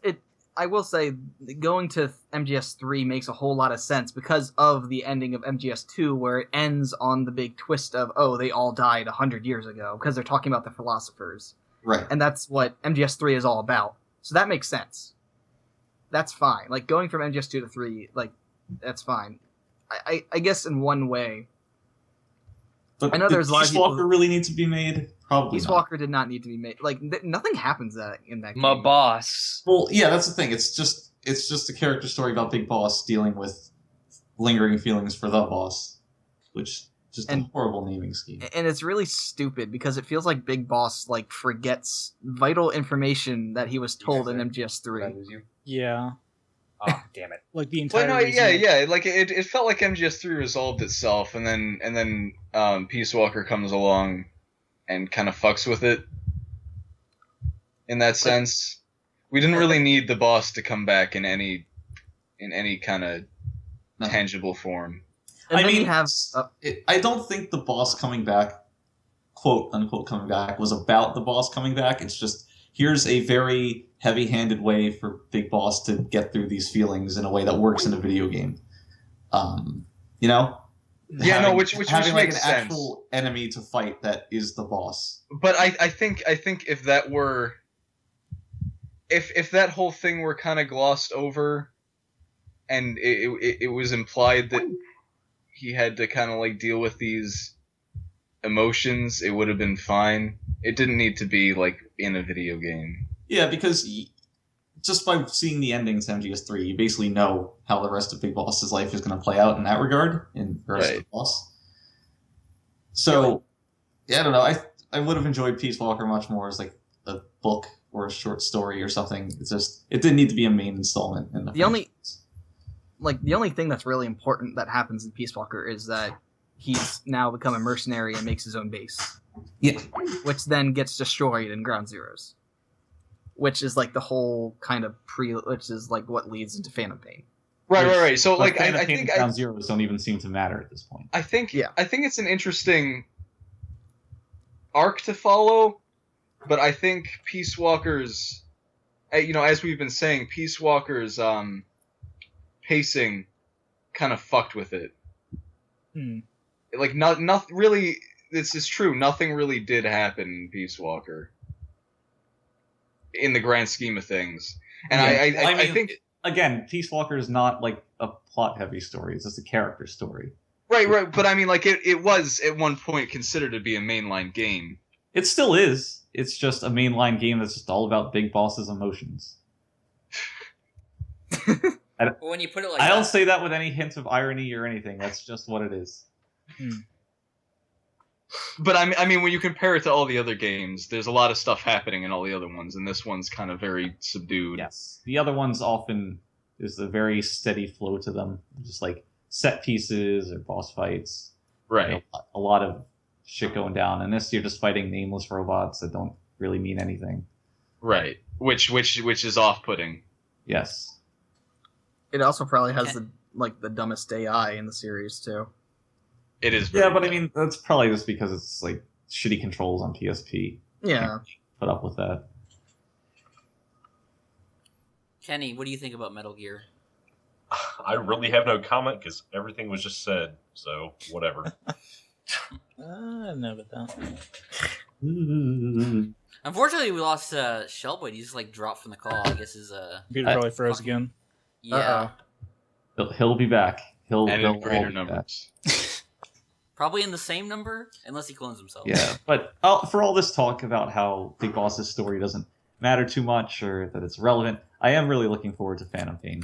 Like, I really enjoyed Peace Walker, really enjoyed MGS3, even if they're not like relevant, they're still really good, really entertaining. So, I mean, I hope you've stayed off the internet today, Fun. I don't go to V anymore. At least I'll start going again once. Yeah, don't, because like every other thread is Metal Gear spoilers. I'll be interested in seeing exactly how the story plays out and what they do with it.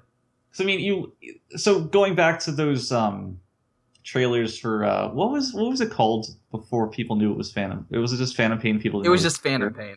Okay, well, going back to those trailers, like being in a hospital is like Big Boss. It's like that looks really interesting. It's like just a story element, like a set piece. I have no idea how it fits into anything, but it should be cool. So there's still, yeah.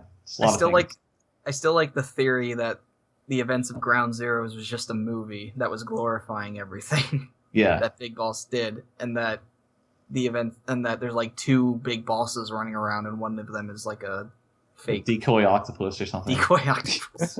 Wait, are you telling me the Ground Zeroes never happened? That's one of the That's one of the theories. Oh, okay. Okay, so why? Like, I don't know if someone can answer this, but why would fake Big Boss not be Solidus at this point? Because Solidus is in his teens at this Yeah. point, I believe. Oh no, he's like 10, wouldn't he? Also, Like 10 physically or 10 in age wise? Because he ages in Ground really Zeroes, fast. Solidus would be like 2 years old. Really? Yeah. Yeah, because So, I mean, so they showed that one kid in the trailers who is probably Liquid, but I haven't looked into it because I don't want to get He spoiled. looks exactly like Liquid. Yeah, but he's like 10 or 12 years old, Yeah. And Solidus was made after I made it them? back. I made it in. Yeah, I think Welcome Solidus was made after that. So why would they make them in progression? Well, they made different roles, Liquid I and think. Solid first, and then Solidus. Like But Solidus, was, like, Solidus aged the fastest. Wait, Yes. why did Yeah. nobody notice that Solidus looked just like Big Boss? Because it's a video game. Well, see, that's the plot point that got me thinking that it was going to be Solidus, but I guess not. Well, the thing is, yeah. Because if he looks just like Big Boss, then Well, actually, so Solidus and Big Boss are missing different eyes. Mm-hmm. So you could easily just go check and see which eye is missing in Ground Zeroes. well, no, I thought he had both eyes at the beginning of Metal Gear Solid. Solidus Yeah, doesn't lose his eye until MGS2. Yeah, Oh? Yeah. Oh. When he's it's been in a the while. hind fight. so he could just as easily fake it. Yeah, no, you're right. You're right, dog. Like But again, I'm not like all into the timeline. I don't know like exactly when people are fucking born and shit. There's a lot of just minute details that are very easy to gloss over. the one thing that someone apparently noticed was like in one of the hospital scenes in like the trailer For Phantom Pain. for Phantom Pain, you could see on the wall there's like a poster for Ground Zeroes, which Right. is either just an Easter egg or is actual like some sort of actual story related thing. It's And probably it's- just an Easter egg, but It's hard to tell because with Kojima, it could be equally either. this is the guy who Right. hid a bunch of pictures of Japanese models in MGS2. Some of which, if Thank you shoot them, they Kojima. explode. That was the best part of MGS2. And one of Shooting which Japanese women. one of He which wants to shoot him. He wants to rape him. Deal, everybody. Don't let them in your country, fam. the other theory that everybody thinks is going to happen is that the game is going to end full circle with you playing as Solid Snake through Metal Gear. Which would Like be the really first- cool. That would be very cool. That would be like really fucking awesome. I mean, But and I of don't think course that's gonna happen. it would leave the door wide open for Kiefer Sutherland to be Big Boss, and then suddenly David Hayter's back as Solid Snake. Yeah. Right. Which is the thing. That would be a pretty neat thing to do. But, But it's not gonna I feel like happen. all these fan theories are going to be more interesting than what actually happens. Not to say it's Maybe. gonna be lame, I mean, but it's just it's hard to easier to say. fantasize something cool than, yeah. But as always, you technically never know with Kojima. Yep. One of my favorite things he's ever done is at the end of 4, when the credits are rolling, it shows Big Boss's name, and then you're like, Big Boss, and then it goes to the cutscene with Big Boss in it. And it's like little lame things like that are neat. I mean, he did spend $80 million and got himself fired over this game, so Wow, that is. it better turn out to be something. Didn't he say that he might have gone too far in a few places?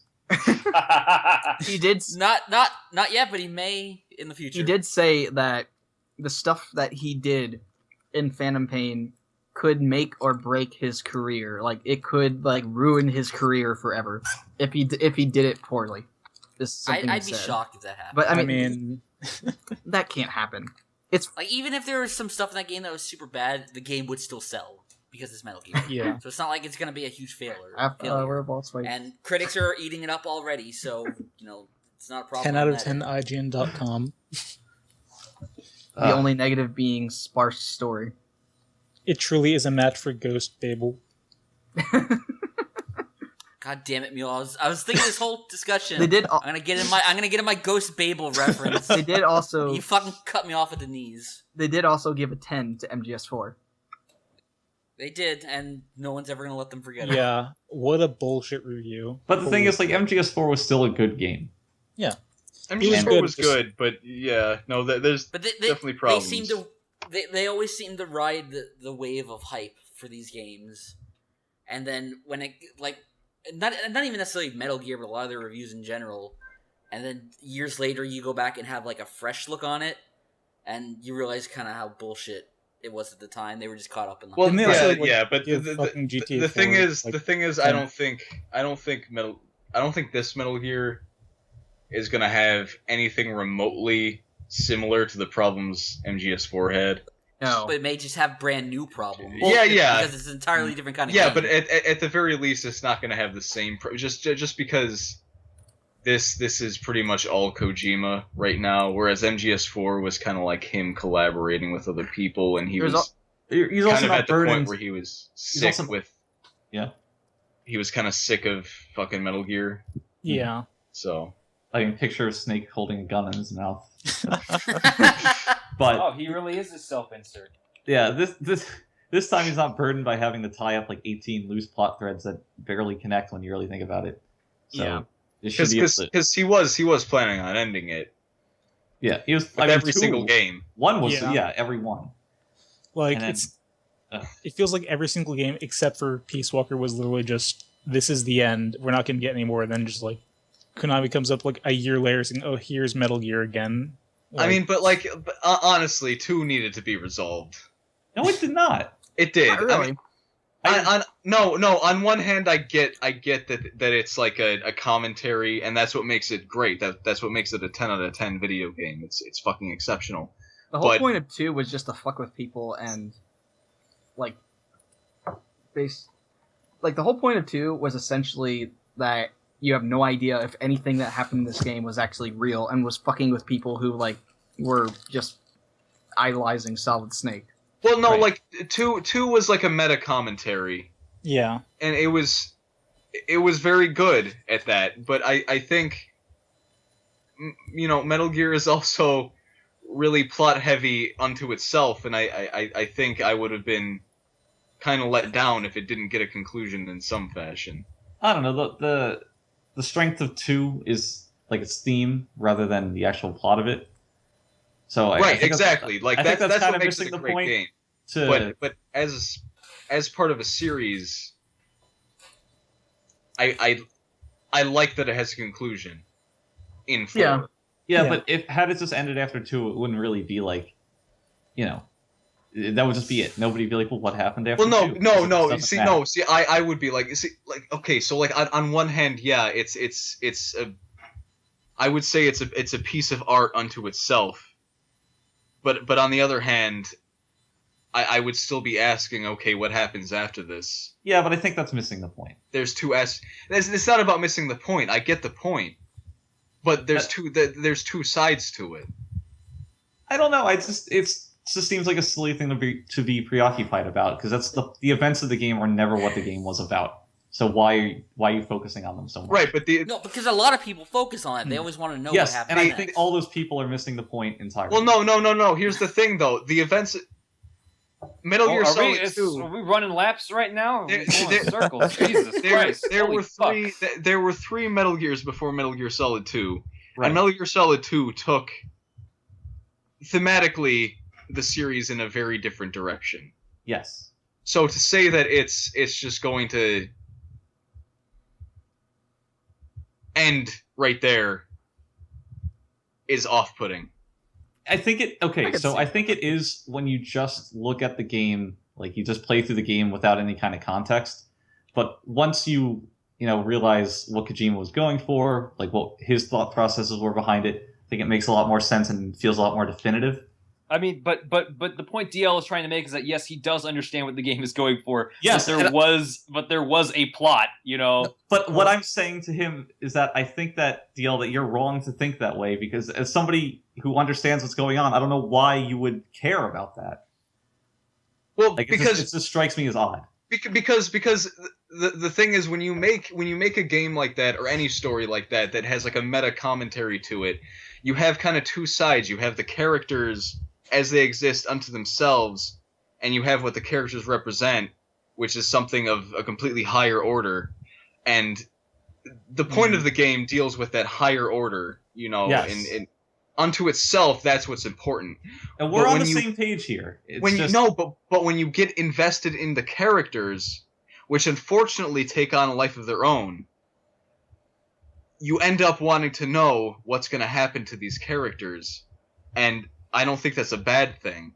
well, okay, so the characters in MGS2, you have like Raiden, who's not really much of a character, and more of a self-insert, and then you have Snake, and those are probably the 2 biggest characters, except for Solidus, but you know that he dies. Well, yeah, but then you have Otacon too. Right, but He's- Snake and he's a Otacon more or less share the same story. Like Snake delivers that monologue at the end, and he's living for himself. He's been established that he's just living his life fighting Metal Gears and trying to undermine all that going on. And you can really just assume that he's going to still be doing that. It doesn't really leave much up as far as like what the characters are and what they're doing. That doesn't leave much up for debate. Like the biggest character thing that you could wonder about is Rose at the end, whether or not like if she appears there at the end, then was she working with the AI or what? Like that's probably the biggest character mystery left. But I don't even think that matters that much. Yeah, Of yeah, course. but when you have these characters that you connect with, and you have a plot point like the philosophers or whatever, Yeah. which is pulled directly from real life, Hmm. and you have an ambiguous ending like this. Oy vey. It's yeah. Well, no, it's kind of like it's almost a depressing ending. What's wrong with that? I don't No, know there's about that. there's nothing wrong with it, but you want to see the characters succeed. You want to see the characters kind of topple the order of the world, and But the point, it just seemed like the point to me that is basically impossible to do. well, no, on but one level or another. but here's the thing: Metal Gear Solid 2 can exist unto itself, even if there Stop are saying more unto itself. That's what do you want me to say? I don't know. The gist of this discussion is Funk would be happy if Star Wars ended with the Empire Strikes Yeah, Back. Metal Gear Solid 2 can exist for its own sake. Okay? Metal Gear Solid 2 can exist for its own sake, even if there are more Metal Gear games after it. The problem. Well, the problem. But- the problem- See, I think that future Metal Gear games, at least that take place canonically after 2, undermine everything about 2. Well, that's because Metal Gear Solid 4 was a shit heap. No, I don't. yeah. No, it was. There was no way around this issue. Yeah, I think There that was- the end of they- 2 really just painted the series in a corner. If they wanted to continue after that. Well, no, I don't think so. I think they were fucking lazy about it. They botched They, it. they Yeah, were I- lazy. They were very Well, think- lazy about It's it. hard to say that. Well, I guess they botched 4, but not the ending of 2, because the ending of 2 was never meant to be followed up. No, yeah, exactly. But going into 4, there are ways they could have done that and made it satisfying completely. Without ruining every single character in the whole series. Yeah, Right. but this isn't a discussion about the merits or lack of 4. Well, but that's really what it comes down to.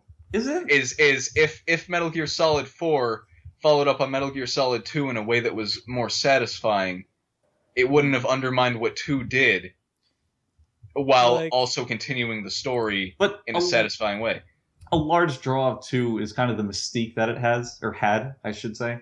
Well, right, that's true. But I do think there are ways that you could have resolved that while keeping that. I don't know. It just seems like any info that's shed on it is just going to ruin it. They just jumped the gun with 4 because there was so much information that they just had to talk about in 4 that had happened in between the games. Yes. I'm not entirely sure if that is really the case, though, because, like, if you go back to 2, it's, like, the ending, yes, I can understand, like, I understand Dale's, like, perspective, like, as a player, you want a sense of kind of, like, fulfillment or, like, catharsis from, like, actually getting to the end of the thing. You, like... And you do. Well, yeah. No, you don't, actually. That's the point of the game, that if you kill Solidus, you're just playing into their hands, and you just fucked it up. And that's what's so good about it. The fact that it lacks that. But on the other hand, I would say, in a sense, if you look at it from like a different perspective, you kind of do get that sort of catharsis from 2. In that at the end, Raiden does get to like live his own life as he chooses. Like maybe it's like designed by the Patriots or like whatever, but like at the end, it's his choice to follow that path. Well, but the thing is, it definitely is designed by the Patriots. Yeah. Everything at the end of the game, everything is decided by the Patriots. Which is the point. It's all about the futility about that. Right. I think we're going around in circles. But like the thing about the way 4 handles it is basically like, okay, so we've established that everything is designed by the Patriots, so this is essentially the end result. Like all you're basically doing with 4 is basically just going over the same shit over and over because that is the only logical result. Like it's basically just... Oh, you mean like this conversation? Yeah. No. So in 4, it follows, like, okay, so the opening setting of 4 makes a lot of sense for a world controlled by the Patriots. Like, it's very consistent in that regard. But it's just a feel-good story about a ragtag group of soldiers taking down the big bad enemy, But it didn't have to be that way. Exactly. Like... I know that. I know. I don't want to talk about MGS4. No, but I'm saying if MGS4 were a lot better in that regard, this wouldn't be an issue. We wouldn't be having this discussion right now. The issue of continuing the story after Metal Gear Solid 2. Yeah. Okay, so I think we're just morally opposed here because I think you're. Any follow-up. DL's point is if MGS4 was the best game started in the out like series, playing this conversation devil's would not advocate happen. in this conversation. I think your issue is that you despise Metal Gear Solid 4 and you don't want to admit it. I like MGS4. I playing through MGS4 is a lot of fun because I think MGS4 is the best gameplay in the series, minus the escort mission in Chapter 3. Right. But what we're talking about is the story. Yes. And you hate the story. I don't hate it. I'm not in love with it. It's not no good. MGS2. It's not good. Just say it's not good. Everything in the game that doesn't revolve around Snake himself is pretty shit. It's garbage. It right, is. but everything I just mean controlling Snake is probably the best it is in the entire series. That's my opinion. Is that it? Is that it? Are we done? One thing I just wanted to say is somebody mentioned about... Please, for the love of God, should we stop? Go ahead, Matt. Is this hell or we're in Somebody hell? mentioned about how like we've been talking about the story and like how it was bad. That was bad for MGS4. But the other thing about MGS4 that was also a problem was the gameplay itself, because you have the first 2 acts, which are fantastic. And then everything that's fantastic about those first 2 acts is completely dropped for the rest of the game. See, I liked Act 3. Act the 3 only was person like... in the world. Steve, when people are watching this or listening to this podcast, could you say go have an annotation that says go to this time code to skip the Metal Gear conversation? Well, I mean, like, Conversations, that's part we've of been the going podcast. on for like well over an hour and a half now, so it's like, unless there's something you guys really want to talk about, I just wanted how to... about MGS2. I just wanted to... we already talked about it. I just wanted to finish by saying Phantom. Go ahead. Phantom, Matt. I just wanted to finish by saying that even if Phantom Pain has a not great story, there's no way the gameplay is gonna be bad because we've seen way Assuming too it's much. the same engine as Ground Zeroes. It is. We've Okay. seen way too much details about the gameplay for it to be bad. You could fucking slide down hills on a cardboard box. You can paint your base with anime girls. It's It's definitely looking like technology. The game. Yeah, it it's- does look fun. There's no I don't think Phantom Pain will have the problems that 4 has in You had either. me at anime girls, Matt. Okay, in either way. Steve, Like- if you just buy Phantom Pain after only playing Ground Zeroes and Rising, I will find you and I will kill you. You do need You could have just said you would find me and then just make me play the other ones, but No. you do need. Oh, it's not enough for you. I guess. The transgression's already been made. You can't unplay it once you've played it. You have to play the other one. No, I don't think I Then do. don't play Phantom Pain.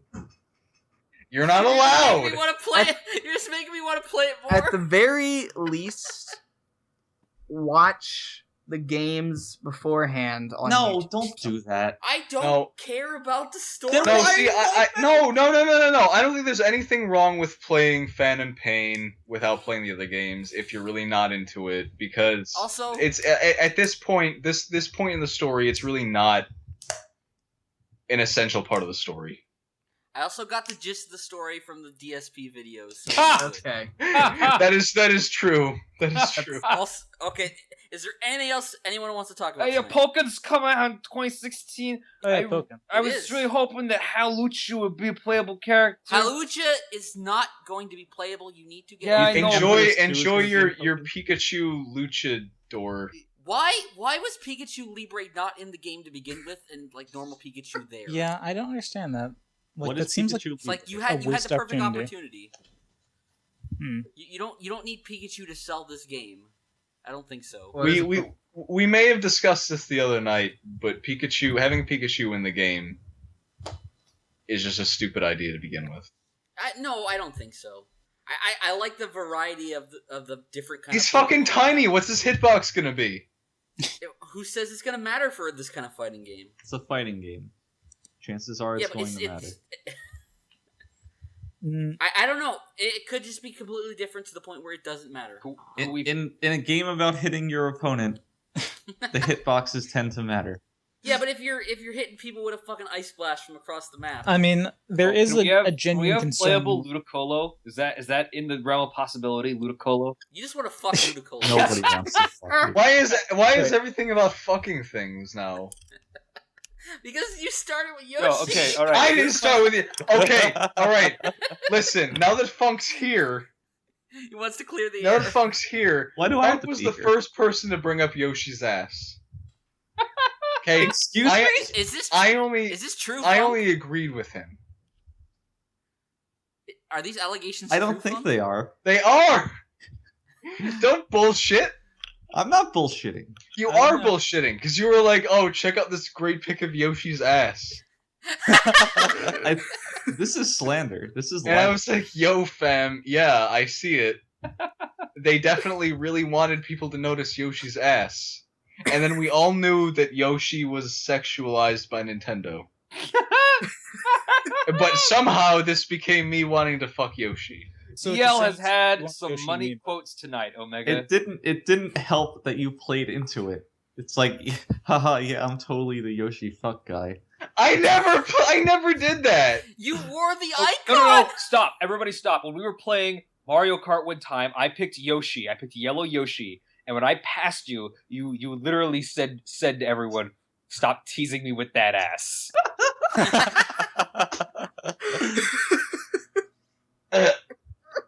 Is that the origin? Is that the real story? DL, can you confirm or deny? That happened, but I said it ironically. Yeah, I know, but still. I'm only ironically attracted to Yoshi. Yeah, the thing with you though is you start everything ironically, and then you just come to be that. Like you're used to the word. Yeah, lame. okay, well, when I jack off to Yoshi, you'll be the first to know. Okay? Steve just gets a I mean, call. if you got something to admit, this is the perfect. You want to know what I've jacked off to? Yes. This one time I tried to jack off to a praying mantis. like a real one or a cartoon? No, one? like a high res picture of a praying mantis. Was it even a female? I don't know. I just wanted to see if I could do it, but I couldn't. Well, that's different. You're testing your limits. Yeah, well, Yoshi is also testing my limits, isn't it? No, I think you know exactly what you Look, like. look, for real though, guys. Here's Ludicolo, Stop with Ludicolo. Excadrill. I'm trying to bring it back here. Why Ludicolo? Okay, what Caracosta. if Solidus was in Pokken? Not everything is Metal Gear Solid. Look, Nintendo wants to make movies.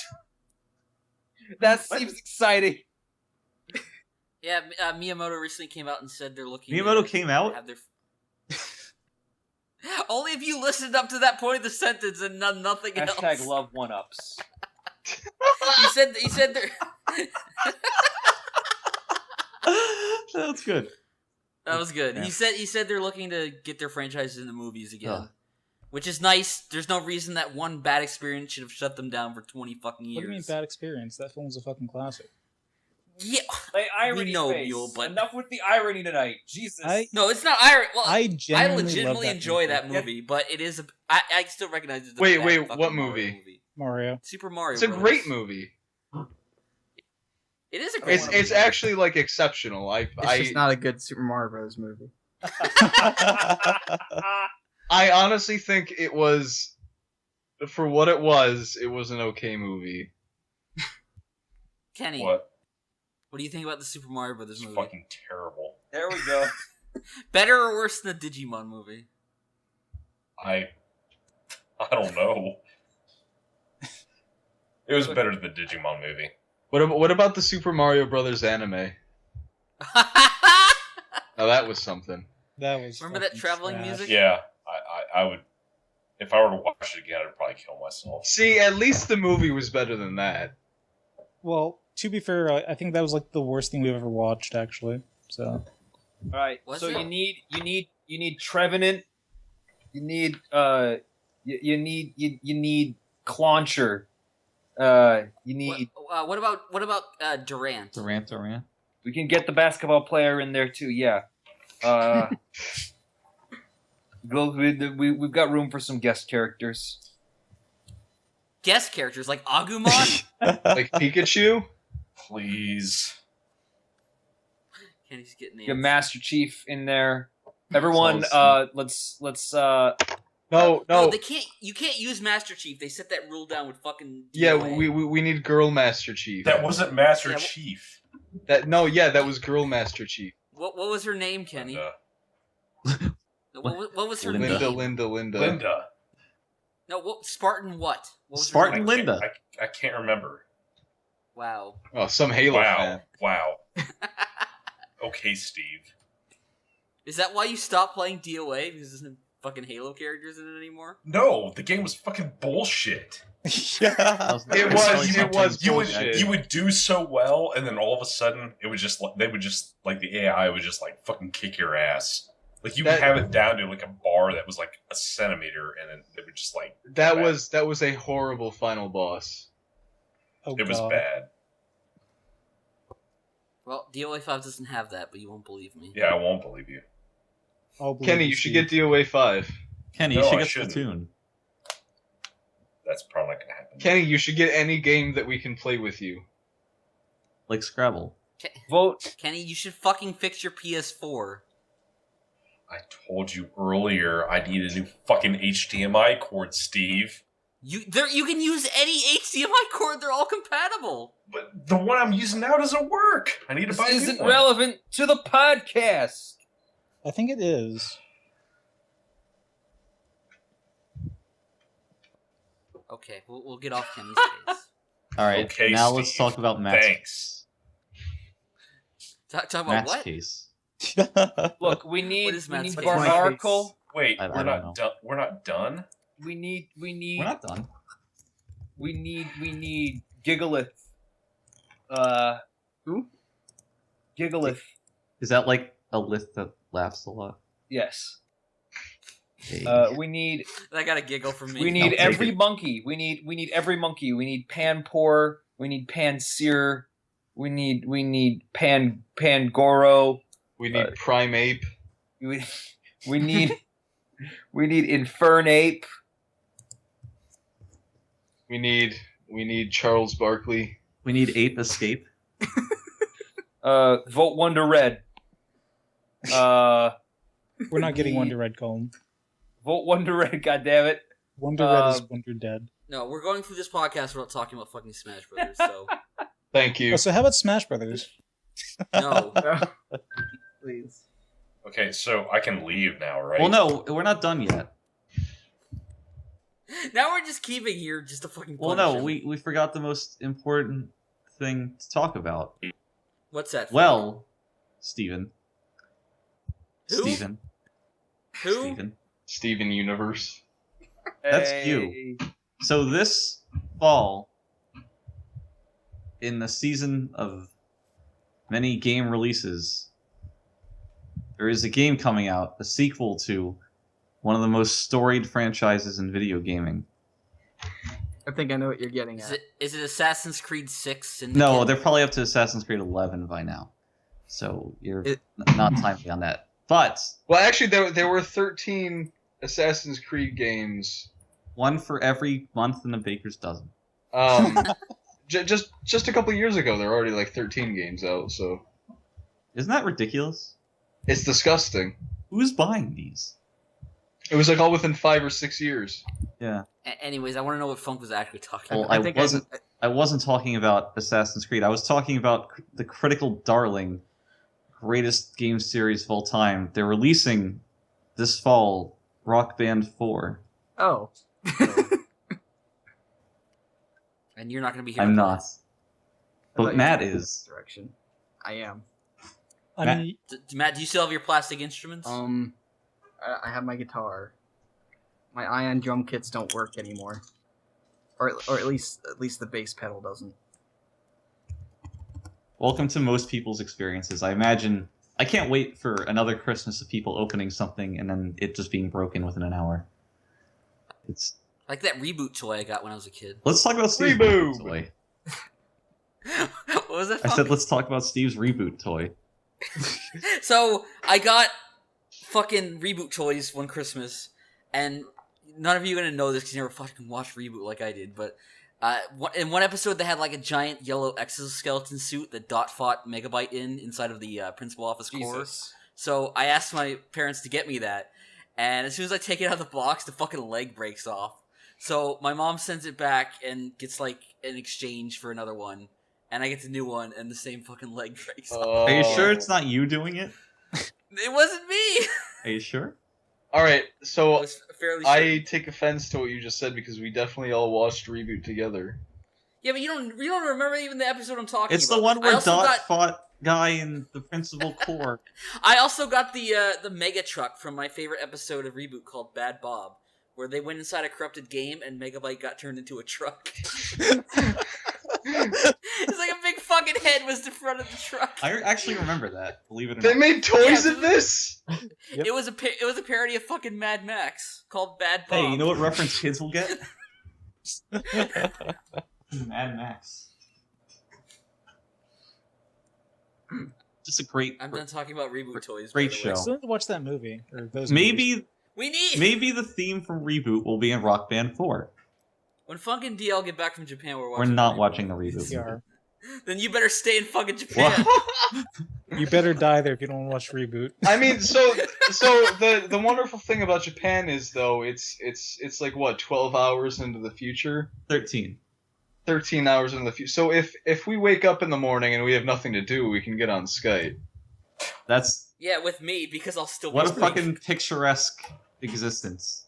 No, I can get on Skype when you guys have like nighttime. Yeah. Because I go to bed at like fucking 9 You're a.m. you're our eternal friend, Steve. What does that mean? You just get a button with that written on it. You're making fun No. of me? Not So at all. you'll actually be able to go on Skype for once? Like, Evan, Well, it's Only in between, like, fucking picking up Japanese chicks. I'm sure he'll. He's make just time. gonna have a revolving door, Japanese women going in and out. If I don't, I'm going to go to the Suicide Forest. I don't think you'll be able to pick up women at the Suicide Forest. I don't know. I mean, it's pretty populated, isn't it? Pick up their corpses. Hey, that's not all I would do. With All right. them. I think that's gonna. Wait, we be haven't done. talked about MGS2 yet. Yeah. No. Kenny, do you have any parting words for our audience? God bless Funk on his travels, as well as DL. Oh, Wow, that was actually thoughtful. of Hopefully you. you make it safely across the Pacific Ocean to Japan. Did you say the Pacific Ocean? That's what I heard too. Specifically, what Kenny's ocean? being nice. Let him be. Kenny, I love you. Kenny, you're my friend. You stole that from me. Kenny? Kenny's my He friend. can be all of our friends. Except mules. You know, I Hey, well, can honestly fly over there and meet you. I mean, Do if you I don't think you Do can. it, Kenny. I don't think your 747 Kenny's just like, sniff Funk, take me away from is you. gonna make it across the Pacific Oh my Ocean. god. I could do it, but I'm not qualified, so I could do it. I just don't want to. Kenny, Wait. Did you say you're not qualified? I'm not qualified, but I know I can do it. Wait, you're not qualified for what? Flying across the Pacific? Yeah. Oh. That's like a whole qualification you have to get? It's kind of a long way, DL. You would also need a big fucking. Amelia plane. Earhart got fucking died doing that. got fucking died. I fucking died. Yeah, We're losing she it. got fucking wrecked. Okay. This was the most. Everyone's This saying was the most unfocused podcast we've had. Maybe I think there's. no, but it was unfocused, and then I got super focused for like 30 minutes at a time while we were talking about specific things, and then it just falls apart again. But that's our podcast in a nutshell. So everyone say goodbye to DL and Yeah. Funk. Goodbye, Sayonara. DL. Goodbye, Bye. DL and Thanks. Funk. Good night, Funk. Thanks for ruining next anime Nice knowing podcast. you, By the Funk. way, Bye. I You're mean, welcome. yeah, audience look forward to that great anime podcast coming up, minus core members, Featuring me. featuring Shell Boots. look forward to it. Solidus did nothing wrong. He didn't do anything. We're done. Isn't it ironic We're that her done. name was Earhart?